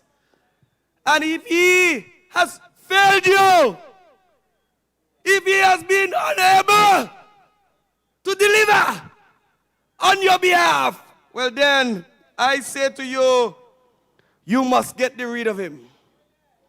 My dear people, I want to ask you, what major investment he has made in agriculture since 2013? He has been a minister in the government since then. You have had 7 years to watch him. You have had 7 years to look at him. And you see what he has done in terms of agricultural development on the island. Nothing he has done. Agriculture has not moved forward. And let us move on. Because we have had COVID-19. We have had COVID-19. And COVID-19 has demonstrated how fragile our agricultural sector is. Our food supply is so scarce. And what has been his response? They tell me he was offering free seedlings and free seeds. And by the time you get there with one all finish. And so, all the packages that he has announced for the response to COVID-19, they have all failed. They have all terminated.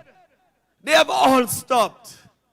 And so I say to you tonight, I say to the people of Nevis 11, if a man can't dance a yard, well, you dance abroad.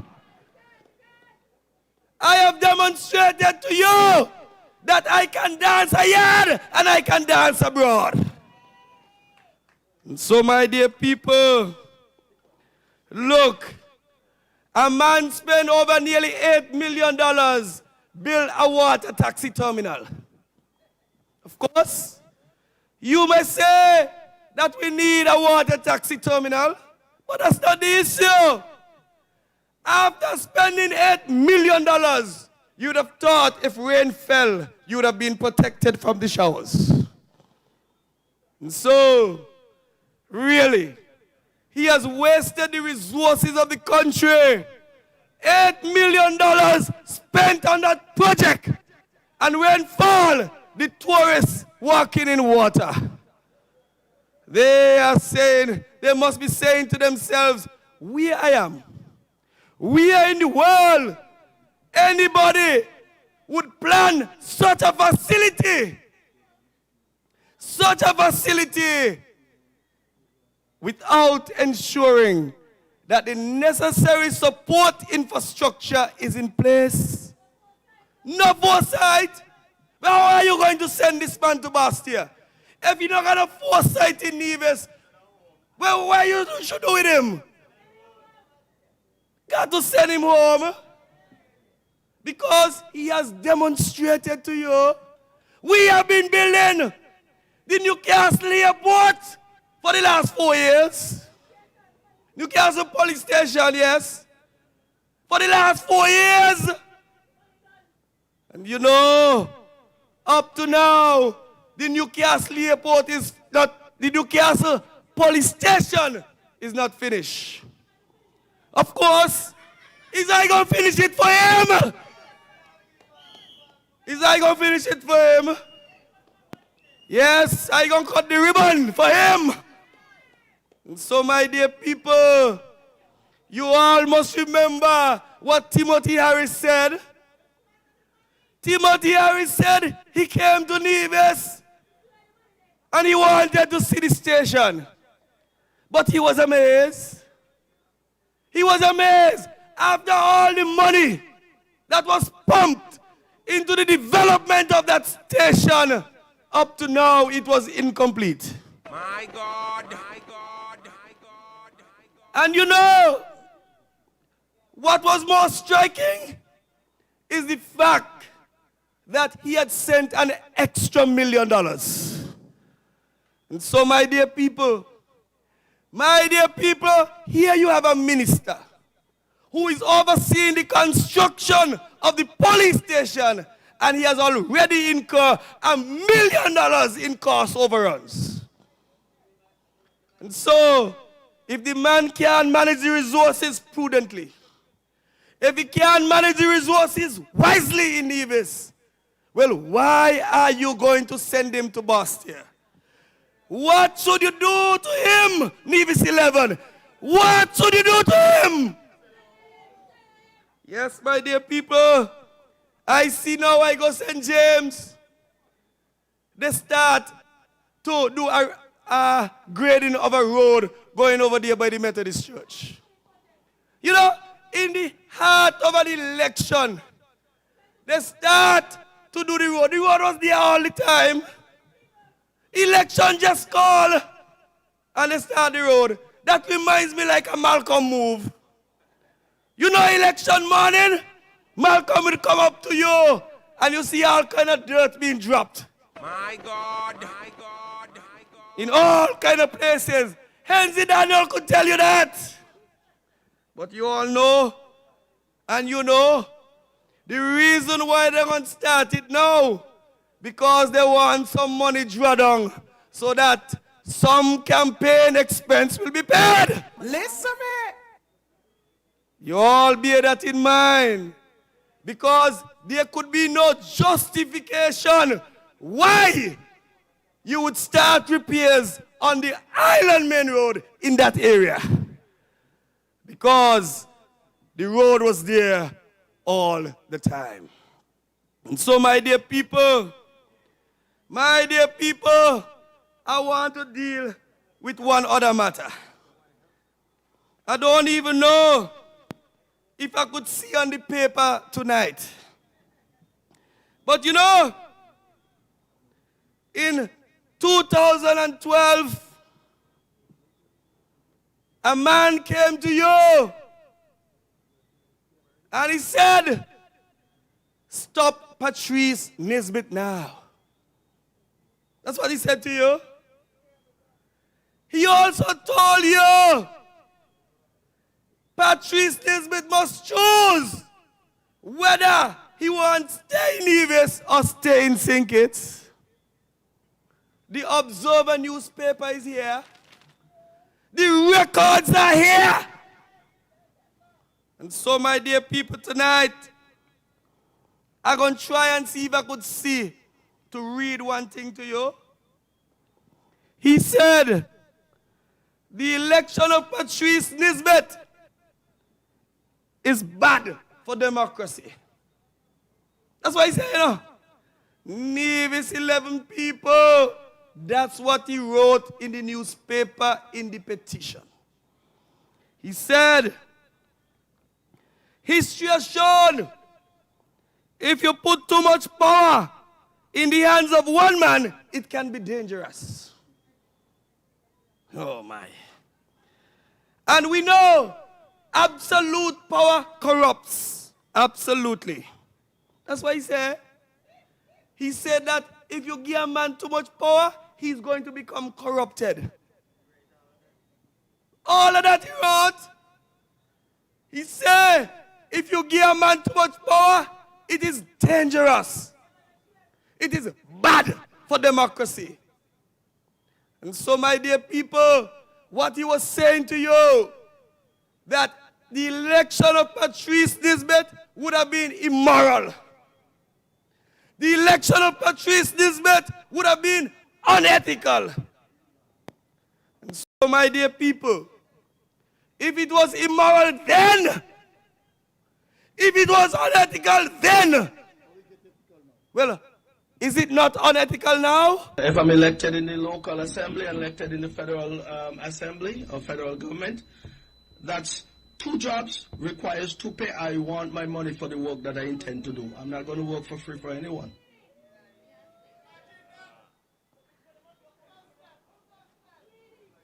What you say, somebody work for him free and he no pay? Oh my. Oh my. My dear people, I say to you, if it was unethical then, it is unethical now. If it was dangerous then, it is dangerous now.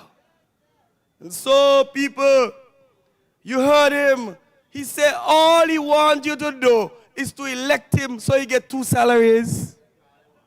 That's all he wants. He see Mark Bradley collecting too. He saw Van Samry collecting too. So he say, I must also collect too. But who is greedy? Well, who is greedy? Well, why should he not make a choice now between Sinkits and Nevis? Why should he not make that choice? Why was only Patrice to make the choice? And so, my dear people of Nevis 11, whenever you see a hypocrite, you must run from him. Run fast! As a Jamaican would say, lick your foot bottom and go along. If I'm elected in the local assembly and elected in the federal assembly or federal government, that's 2 jobs, requires 2 pay. I want my money for the work that I intend to do. I'm not going to work for free for anyone. That now go happen. Imagine. It never happen. You will never live to see that happen. Imagine his primary concern is not about working to improve your standard of living, you know. His primary concern is to collect 2 salaries on the backs of people who now are either underemployed or unemployed. Or some will be soon without jobs. So, my dear people, if this good gentleman lied to you because he told a lie, he didn't believe in what he was saying.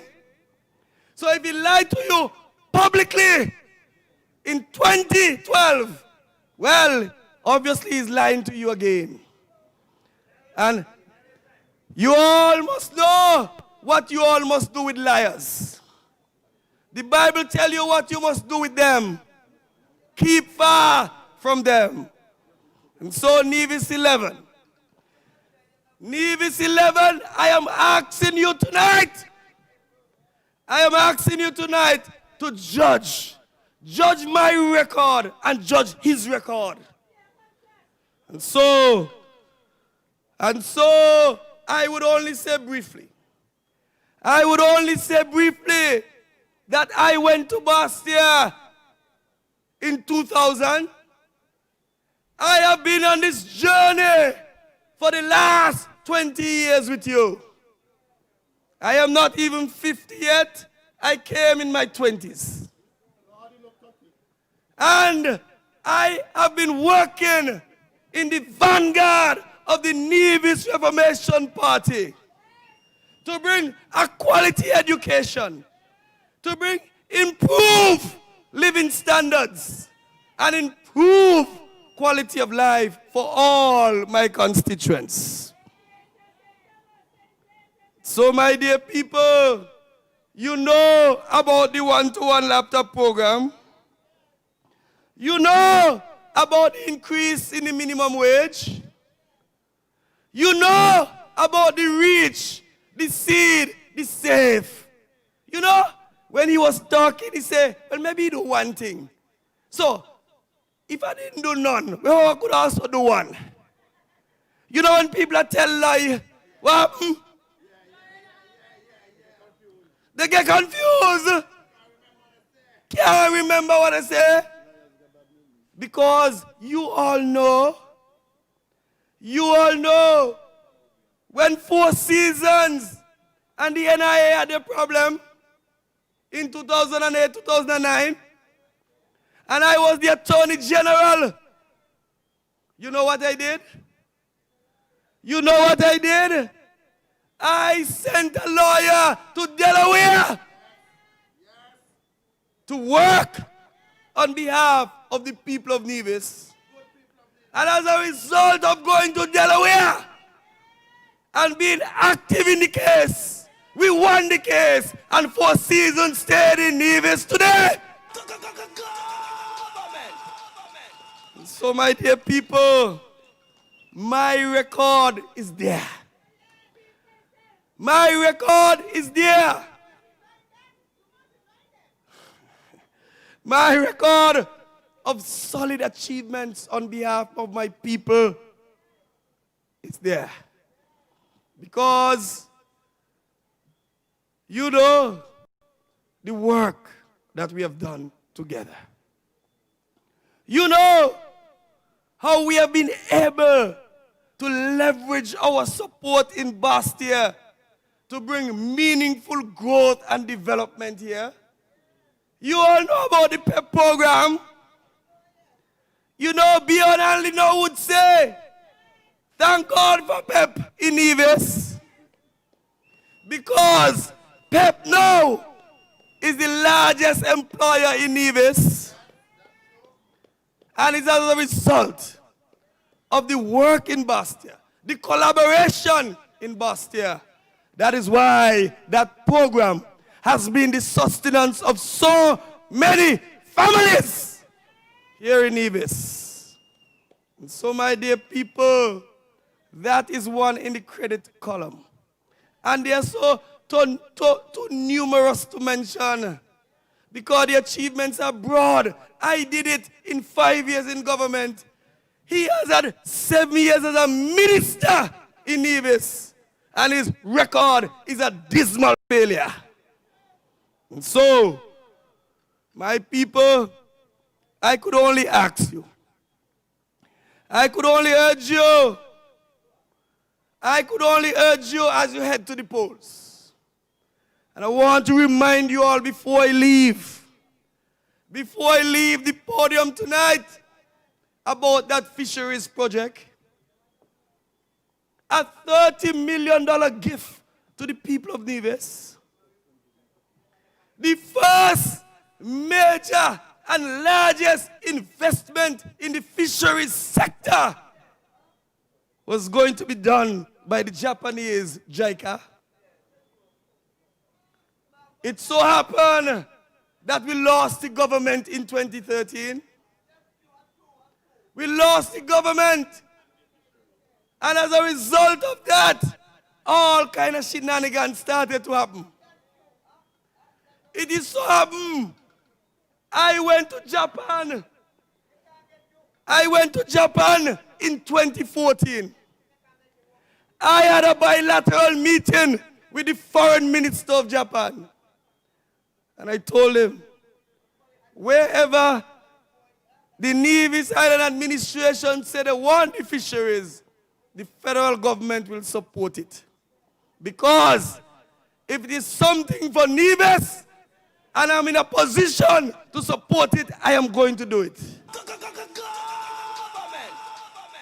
And so, my dear people, the Honorable Alexis Jeffers, as a lead minister, fooled around with the project, played politics with the project, and as a result of that today, we have lost the fisheries project. We have lost $40 million as a result of the negligence and the reckless behavior of a minister in government. I imagine that so many fishermen would have suffered as a result of that. And Nevis 11, are you going to send a man like that to Bastia? Anywhere in the world that would have happened, that minister would have been asked to resign. He would have been recalled. He would have been sent home. And so, my dear people, I want you to work with people who are willing to work with you. I have demonstrated that I will always work with you, work with the people of Nevis 11, work with the people of Nevis. And so, my good constituents, my dear constituents, we have started a partnership together which has lasted for 20 years so far. And so, I would want us to continue this partnership. Let us continue this partnership together. And so, on the 5th of March, I want you, oh my. The march was in 2000, 20 years ago. I want you on the 5th of June to go out in your overwhelming numbers and put your X next to the bottle. Vote for Nisbet. Vote for the Nevis Reformation Party. And by doing so, you will be saying, well done, thy good and faithful servant. You are going back to Bastia. Good night and God bless you. Come my people, come on, get around everybody, come on, yeah. Let me tell you about the visions of NRP. Visionary, we are visionary. NRP ready to transform Nevis. Brothers and sisters, well. You hear about work, serious work, the real work, and the work is supposed to continue. And St. Thomas's and St. James, the task is yours. The task is yours to continue the jamming, constant jamming. Because, brothers and sisters, we in the Nevis Reformation Party have always been about work. Ladies and gentlemen, we are going to launch the manifesto of the party on Friday at 7:30. We want you to pay special attention to some big things I hear, big things in the manifesto. Big things in the manifesto, but I don't know what they are, and if I knew, I would keep it until Friday. So I am inviting you back on Friday. I am inviting you back on Friday as we move to ensure that you get the big things. Brothers and sisters, we have a list of people, you know. We have a list of speakers and candidates. We have heard 2 of the candidates so far who have been nominated today. The next speaker was nominated by 2 young people, and Devon was one of them, and you heard Devon earlier. And you know, brothers and sisters, we have been going around the constituency.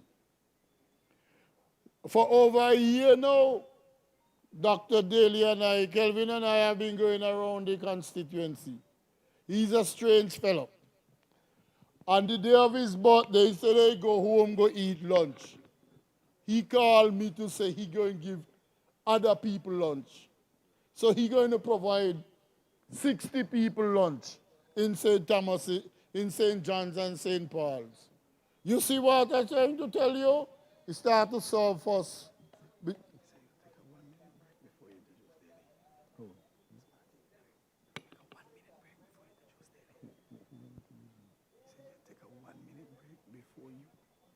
Oh, okay. So, I'm going to let the music come on because I want some music for this candidate. Because I have to send him, this candidate here has the most people to deal with. and he has the longest journey. And if you notice on the stage, he got on hard shoes. So he got to walk. He got to walk the furthest. It's not easy. From Craddock Road straight up to Pan Hill. Taking everywhere. So I want some music first before I introduce the candidate. DJ, give me some music. I'm walking through this valley of test, and I never been a weak heart in the wilderness.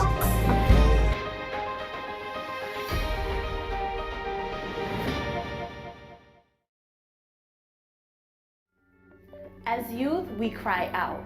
We are vocal, and I, for one, cannot contain it any longer. But the current premier hears no one. We complain about the lack of employment opportunities, and he shows us his socks. We complain about the lack of opportunities to obtain a university degree, and he brags about lobster being a part of his diet. We cry in want of a better way for ourselves, a better future. And he says, look at me in my new blue suit. Are these basic things too much to ask of our premier? I think not. His record indicates that he does not care and that the job is more than he can handle. Perhaps it's time for him to go. NRP visionary ready to transform Nevis.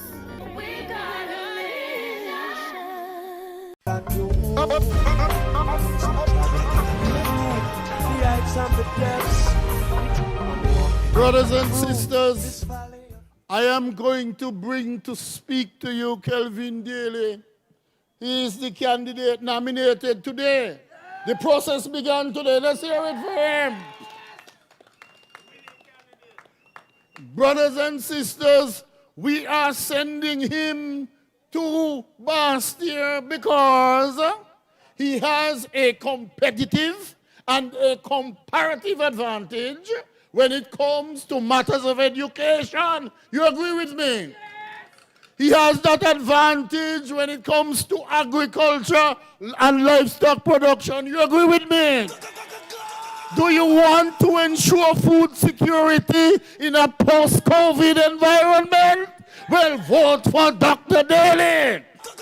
Brothers and sisters, he has a competitive advantage in understanding the role of skills training in moving an underdeveloped society. And so he has a competitive advantage.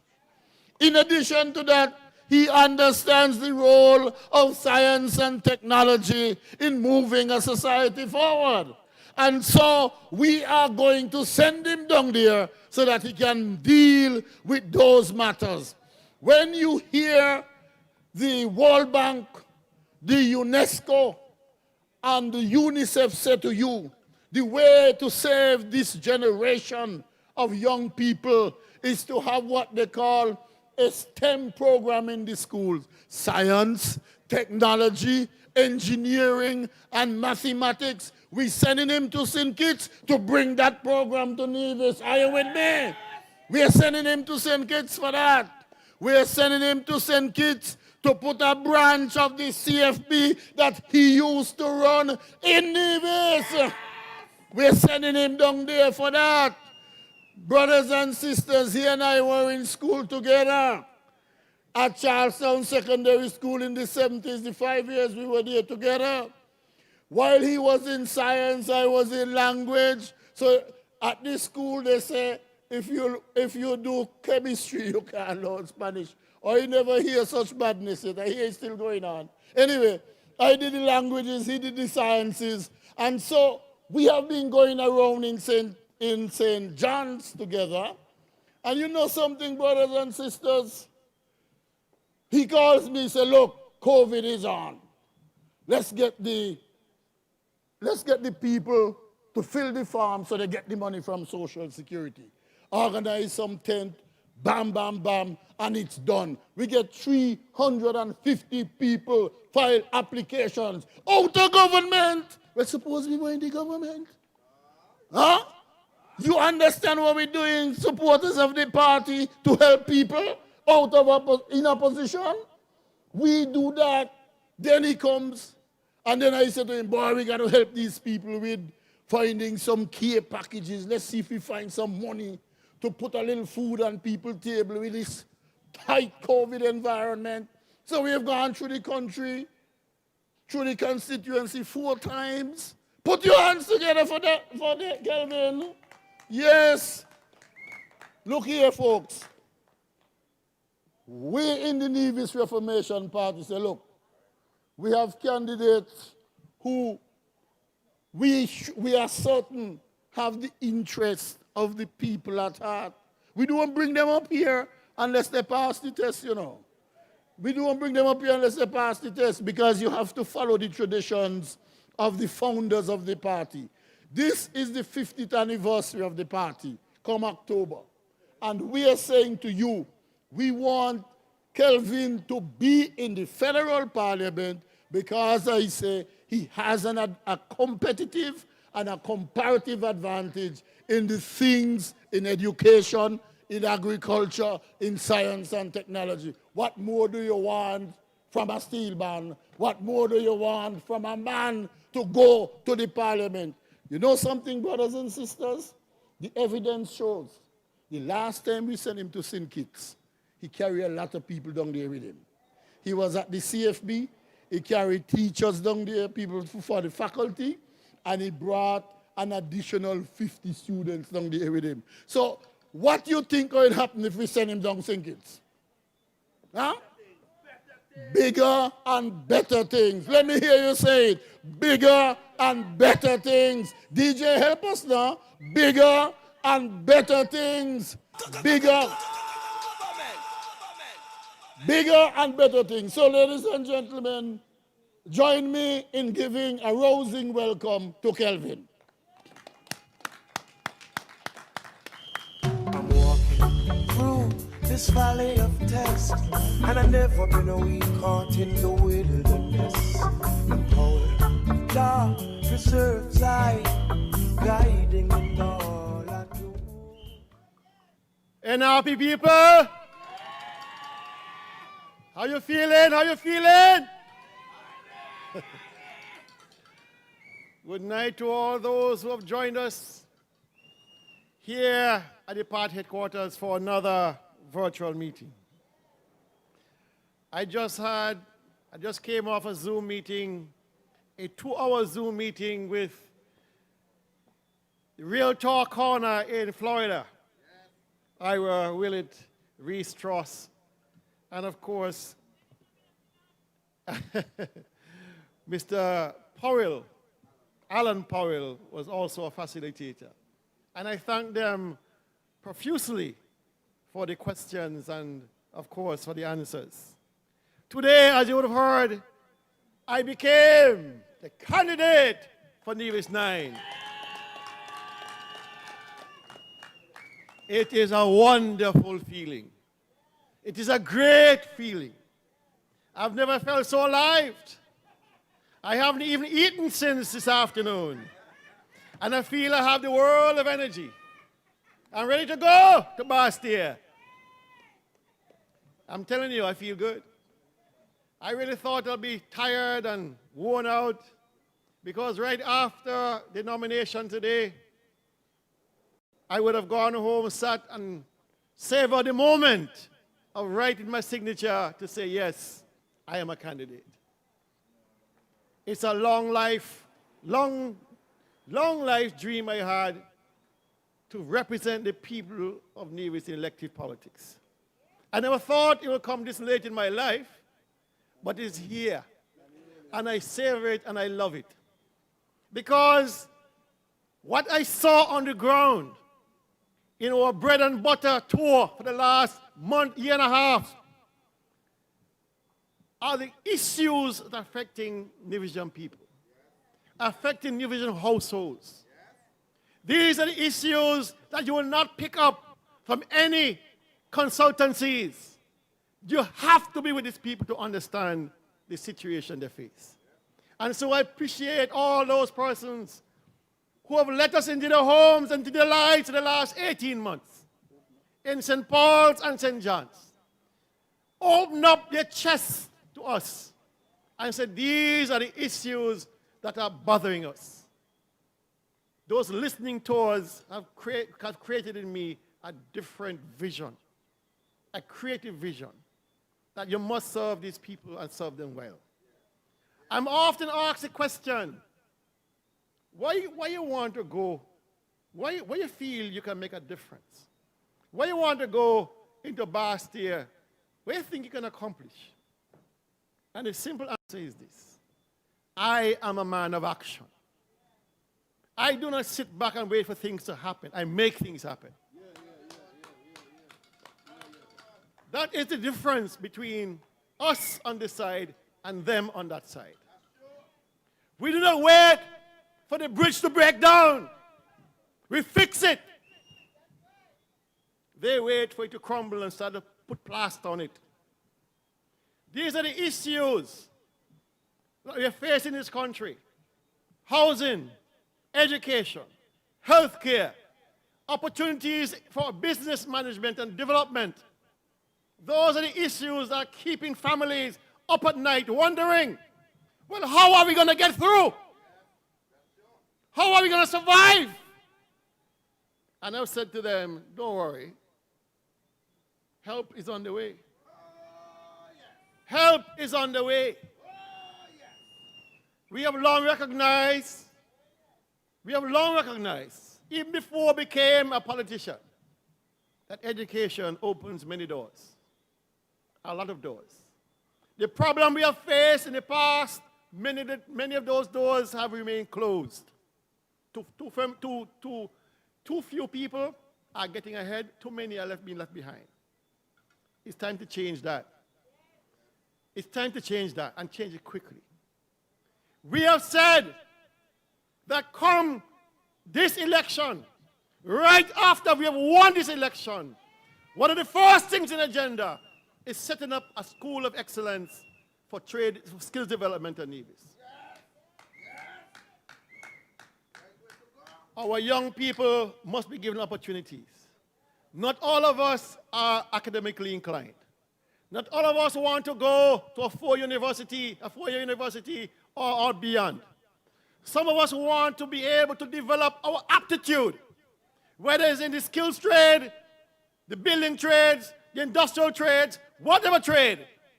Young people must be given a chance to express themselves creatively. So if you'd like to be a plumber, electrician, a carpenter, a mason, an AC guy, a car guy, whatever it is, we must be able to say to that young person, there is room here for you. There's opportunity here for you. Without that, what are we really saying to them? You do not belong? If you're not willing to invest in tertiary education for our young people, and you're allowing our borders to be open to the all and sundry, guess what's going to happen? Those young people were left behind in their own country. Other countries are doing it. They're investing heavily in their children's and their citizens' education. What are we doing? We have said, we have identified the location up there at farms. Identified it. A building and property purchased by the premier to build a premier's residence. We are saying no way. No way. That site will be used to house the Center of Excellence for Skills Development on Nevis.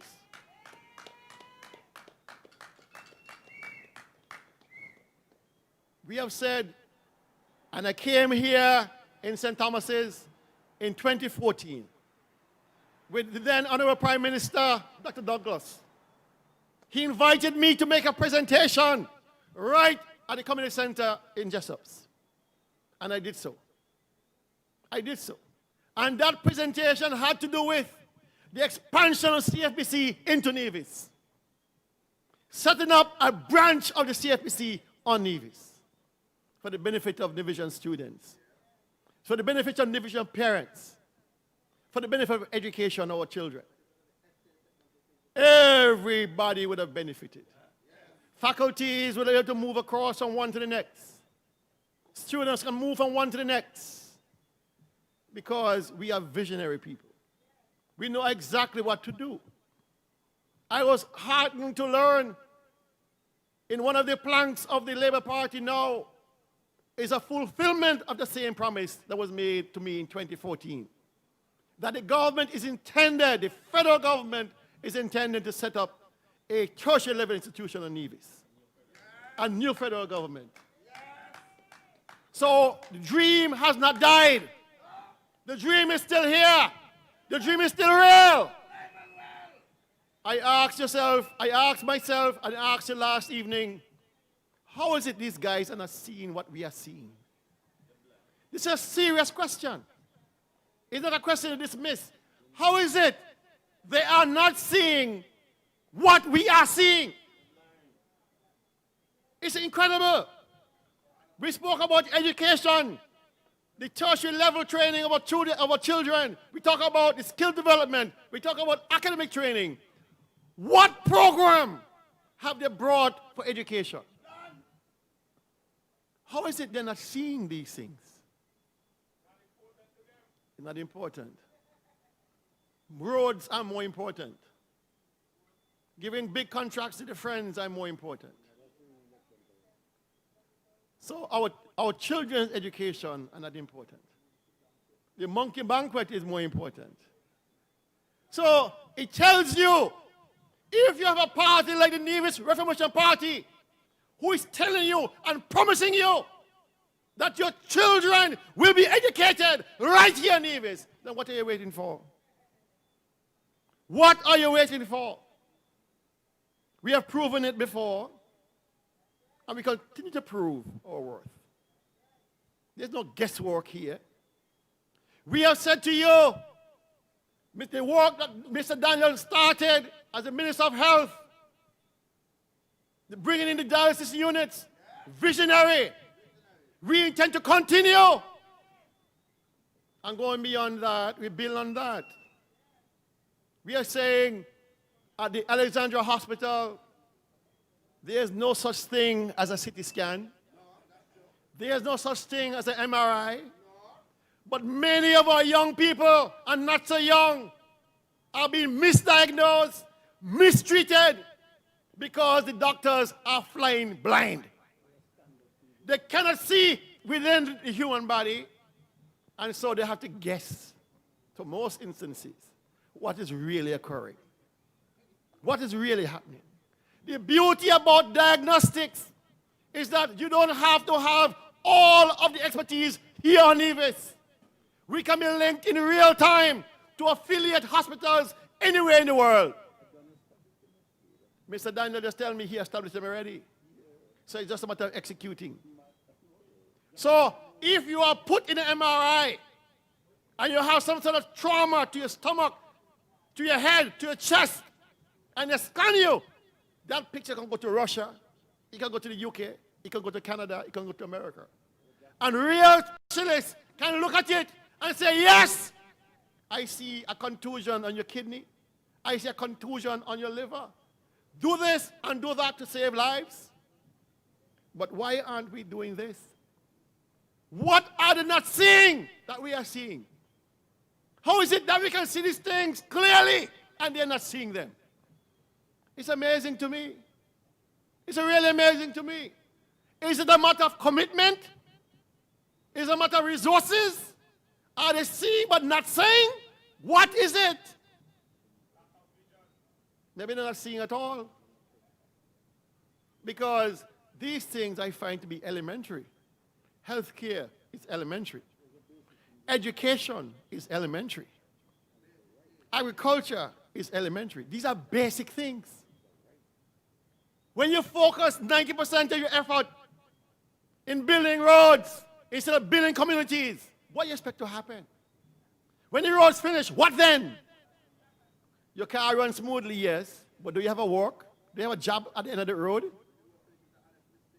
Huh? Do you have a job at the end of that road? Is there a factory waiting there? Is there a business waiting there? No. It is a road.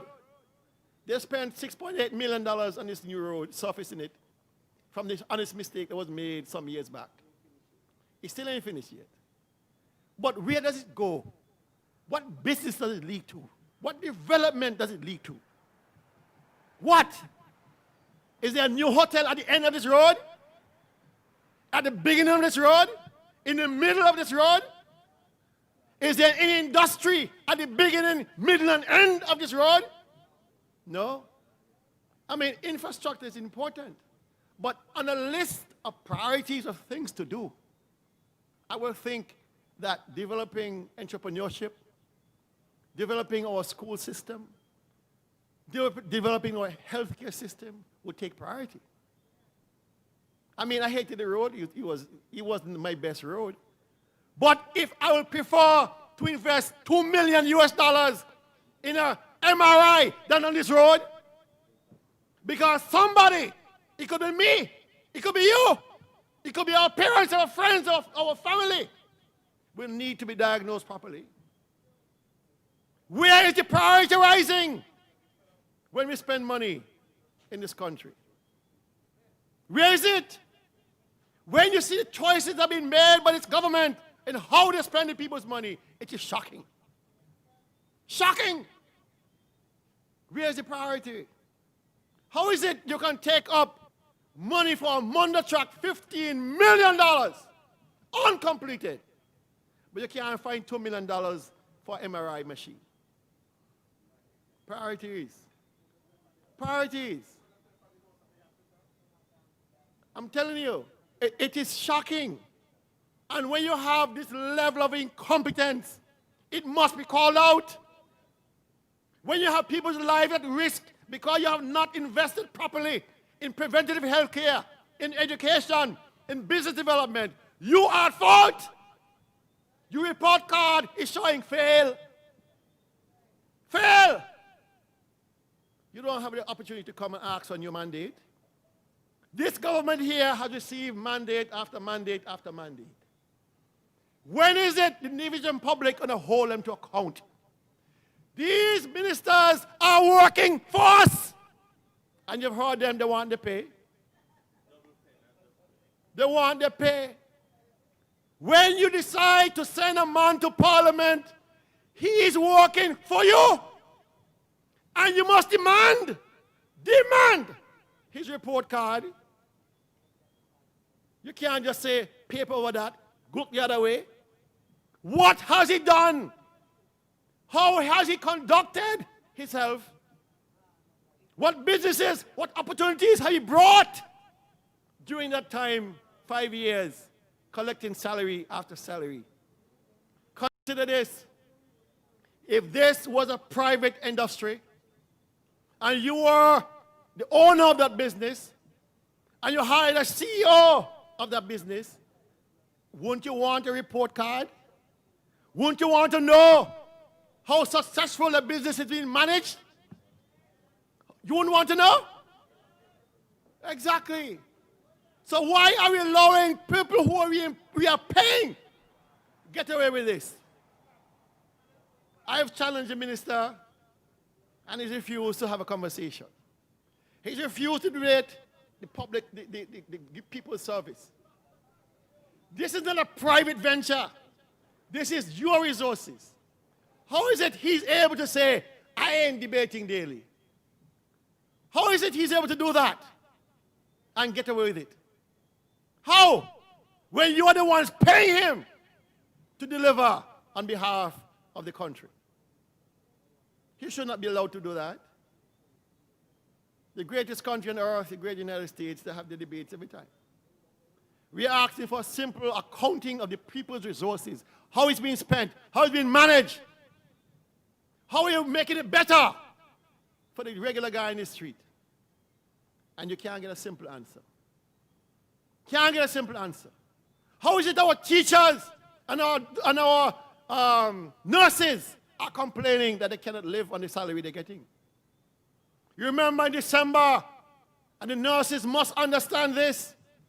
In December last year, during the presentation of the budget, the Premier said, nurses will get a pay increase. Yesterday, a nurse messaged me and said, not a penny has been put on their paychecks. Not a penny. I was asked this evening on the Real Talk Corner, what will I do to improve the condition of our teachers? Because we like to brag and boast. Teachers are the pillars of our society. Teachers are this and teachers are that. All good things said. But when it comes to supporting the teachers in the endeavors, not a penny. Not a penny. So the pay increases have not moved. The pay has not moved. The benefits have not moved. We said as late as 2017 that teachers who work in the service for 10 years will get a vehicle concession. No tax. We said if there's a housing development scheme and teachers are interested in a house, they will get it ahead of anybody else. The same courtesy we extended to police officers over in Cherry Gardens. Those houses were set aside for police to be a part of the community. That was not accidental. That was strategic. Strategic. Because you're trying to build a community. You just can't have one set of people. It's a multitude of people, different skill sets. This is how you build communities. I'm saying to Nevis people, June 5th. June 5th is the most important day in a long time in our history. This is beyond just a federal election. This is a life-changing election. Life-changing. Because it means that if Nevisians in their wisdom return those three, or send those three guys, those three blind mice to St. Kitts, then we have lost any concept of democracy. We have lost any concept of democracy. You listened to what Patrice said, that Mr. Jeffers said in 2012, that if you send Patrice to Bastille, too much power in his hand. If I'm elected in the local assembly and elected in the federal assembly or federal government, that's 2 jobs, requires 2 pay. I want my money for the work that I intend to do. I'm not going to work for free for anyone. My God, my God, my God. This alone, if we were anywhere else in the world, he would have been kicked out of his own party. Kicked out for this arrogant, selfish attitude. Vulgar almost. But we brush it aside because there are people out in the society who wanted to disappear from the conversation.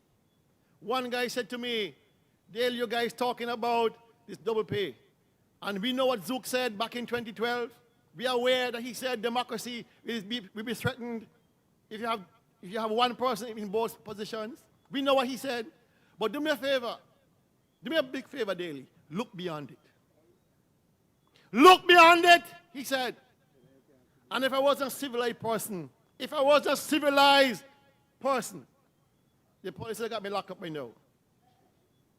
Because I could not believe that anybody with any sense could say to a man like me, look beyond. The truth that he told in 2012 is the truth today. Anywhere you go in the world, you put too much power in anyone's hand, you're in problems. Anywhere in the world. Why was this man asking me to look beyond that? Why? So the truth then doesn't occur and doesn't mean anything now?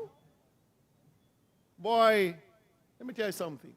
If it was wrong then, it is wrong now. Because, you see, truth doesn't change, you know. You can have a truth tomorrow and a different truth tomorrow, the same next day. They're stubborn. Truth is truth. Truth is good today, as it is yesterday, next year, 100 years from now. Truth is truth. And when people are asking you to look beyond the truth, you have to wonder, what character are we sending down to St. Kitts? What are we really saying to people? Look beyond? So what is real integrity? When you say something to me, how can I take it to mean, boy, he's telling the truth? When I know what you said in 2012, when I know what you said about power, what you say about Patrice having to resign, or must be made to resign if he's going to contest the St. James seat. This was the same man, 8 years later. Same man. And these people want me to look beyond that. Can't look beyond that. Listen, I would have signed a petition if he had come to me. Because I believe exactly what he said. I believe it then, I believe it now. Do not concentrate your power into one hand. The best of intentions go awry. The best of intentions go awry. And I credit the Nevis Reformation Party for finally codifying in the Constitution. Any man who wants to contest federal and local seats can happen. Same time. I applaud the leadership of the Nevis Reformation Party to make that change. I applaud them. But let me tell you something. Let me get back a little bit to healthcare. Because it bothers me terribly. It bothers me terribly that in the year 2020, and having already gotten 2 machines out of Israel that brought in by Henry Daniel and the Nevis Reformation Party, having gotten $168,000 US from ROC Taiwan, having gone to Guyana to say he's going to bring back 4 additional machines, and he's going to send nurses to train in Guyana. This is 2020, June, coming up. Where are those machines, Mr. Premier? Where's the training for those nurses, Mr. Premier? Simple things. Why is it Nevisians struggling every day to find the resources to travel to St. Kitts to be dialyzed? 5 of them. Some have gone and passed. But why is it Nevisians are willing to accept this level of abuse? It's beyond me. Here you have a government that received money gifts from Taiwan to help, and that money has disappeared. Where is the $168,000 that was given to buy those machines since last year? Where is it? People talking about 250 million. I mean, that's gone. No doubt, that's gone. Because we see no evidence, no real evidence of that money being spent. Poof, goes the magic dragon. Gone. And so when we are deciding, we can't simply decide, boy, he blue, so I'm voting for him. We can't simply decide, boy, he green, so I'm simply voting for him. We have to decide on the issues. Your best interest. You make profound decisions based on information. Bring his report card. Let him tell the people what he has done with his stewardship. Let him tell the people why he deserves $45,000 a month, each and every month. Tell us that.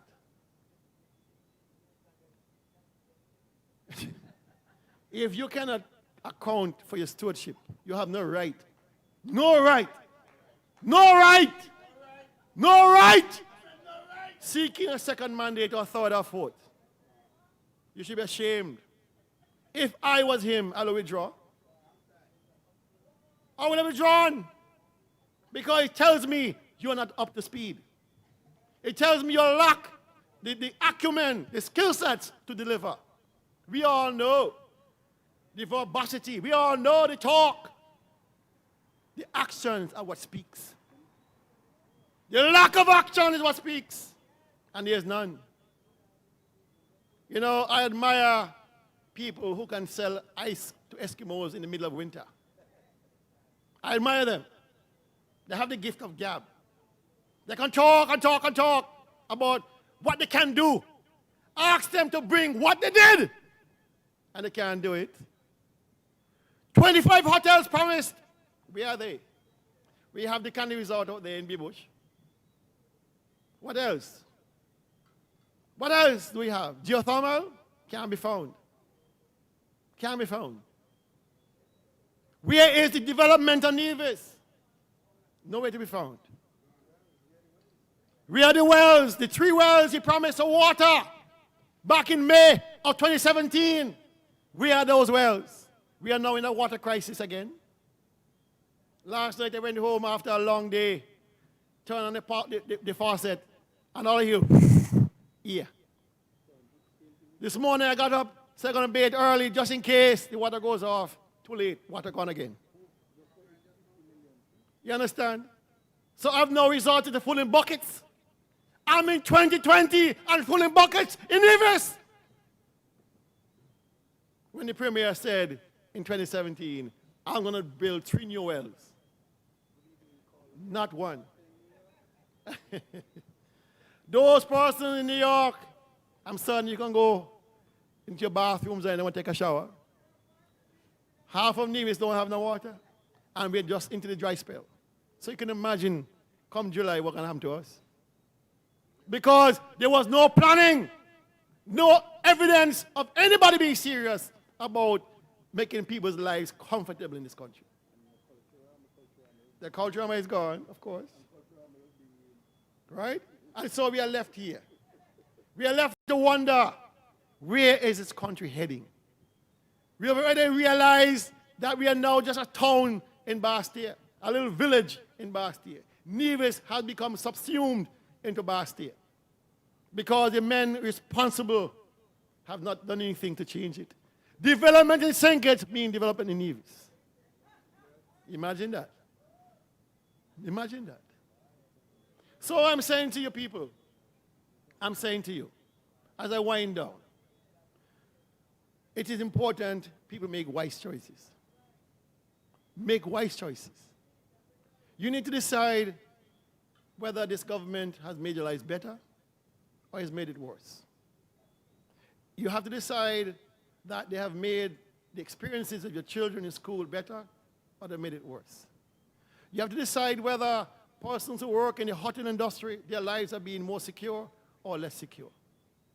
And by the way, Four Seasons, unfortunately, has begun giving their pink slips.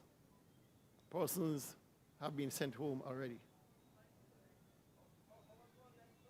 Right? Over 200 will be axed. And we are saying, what is the plan of the government? What is the plan of the government to assist those persons? We have said, we know who these people are. We know exactly who they are. We know they live. We know how much kids they have. We have all the biometric data. Why not qualify them immediately for the poverty alleviation program? No questions asked. No questions asked. Because, you see, things are bad enough already. Now we're adding another 200 and more to unemployed workforce. What is going to become of us? If we do not pump money through those persons into the economy, we're all going to go down. They need to understand these basic economic principles. Money makes the world go round. And so I am advocating, I'm pleading to our leadership in this country, both federal and local. Make sure those workers do not join the ranks of the unemployed with no money. Make sure you have a program to rescue them. We have a program to rescue them. Use it. It's a simple idea. You have the infrastructure already. You have the administrative structure already. Use it to help these persons who will be going home from Four Seasons. Without that, we are going to be in a worse off situation. And all those workers at Four Seasons, with dependent children, with mortgages to pay, with bills to pay, you must understand the Nevis Reformation Party is in your corner.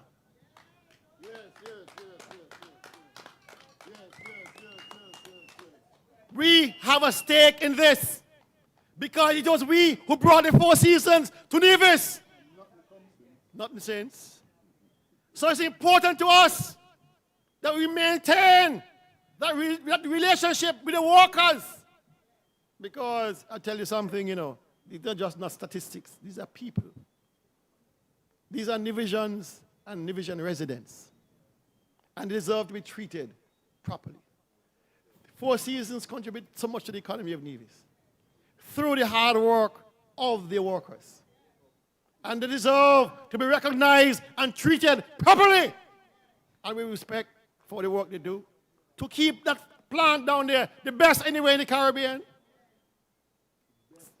So I'm saying to the government here in Nevis, do right. Do right by these workers. Do right for change. You got them screwed up in 2019. You got them fooled off. Don't do it again. Don't do it again, I'm begging you. Find the money to pay these people something. Let them get their long service gratuity. Let them get a severance. Put them on the pop. Do something for Christ's sakes. Don't just send them home. Do not do that. Otherwise, the ripple effects going to only make our whole situation worse. Now, my time is fast approaching. As a matter of fact, it's at an end. I do not want to exhaust your patience and your ears. I do not want to exhaust my manager's patience either, because I know I'll hear it at the end. So let me stop while I'm ahead and say thank you kindly for listening. Thank you for your commitment to me. Thank you for believing in me. Thank you. And I thank in advance for sending me to St. Kitts. Good night. God bless you. Come my people, come on, get around everybody, come on, yeah. Let me tell you about the visions of NRP. Visionary, we are visionary. NRP ready to transform me. Ready to transform me. Ladies and gentlemen, one team, one dream. One team, one dream. The dream to develop the country. The dream to lift everybody. Brothers and sisters, I have said on the platform, and I am going to end with the point that Kelvin made. We want to make sure that the Four Seasons workers do not join the ranks of the disenfranchised and the ranks of those who are troubled in feeding their children. We have said before that some people say it takes a cash to care. We care. We have a conscience to care, and we will find the cash to care. So on June 6th, we said to the workers at Four Seasons, no matter what happens, we have the commitment and the conscience to care, and we will find the cash to care for you. Do you agree with us? We have found the cash to care before. The Four Seasons was closed before, and we found the cash to look after the people of the country. Thank you very much as we continue this great move and march forward. With your help, with your support, and God's help, we shall overcome. We shall overcome. We shall overcome. Thank you very much and have a good evening.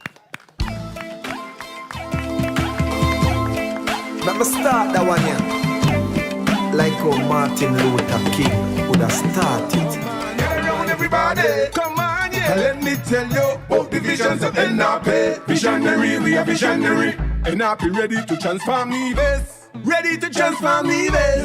And let me start out with the transformation of healthcare, universal health insurance, free university education and training for nurses and doctors. What about the farmer them, the fishermen too, the builders and the contractors who want state-of-the-art equipment like big trucks and boats with engines and tractors? Warm to the people who want drive vehicle, taxi drivers and busmen. It's all in the plan with transformation, duty-free and all transportation, concessions and training to attract more locals in their profession. NRP and a mission, we done got the vision and we made the decision. We made the decision to transform national security, so no breaching our security. And we find it necessary for an intelligent agency. Still performing while we transforming, high level of transparency. And we need more legislative authority, cause we are visionary. Come to transform leaders. We are visionary. Come to transform leaders. And we are visionary. Come to transform leaders. Come to transform leaders. This cause is really needed. Transformation of tourism, the rehabilitation of Charleston. More marinas, more resorts, and our hospitality can't done. Transformation of education and a scholarship fund. Invest in energy and water is full time now. Cause we are visionary. Come to transform leaders. Now we are visionary. Come to transform leaders. And now we are visionary. Come to transform leaders. Don't forget this state of the art. The link up, think is and need this. Visionary, we are visionary. And now we ready to transform.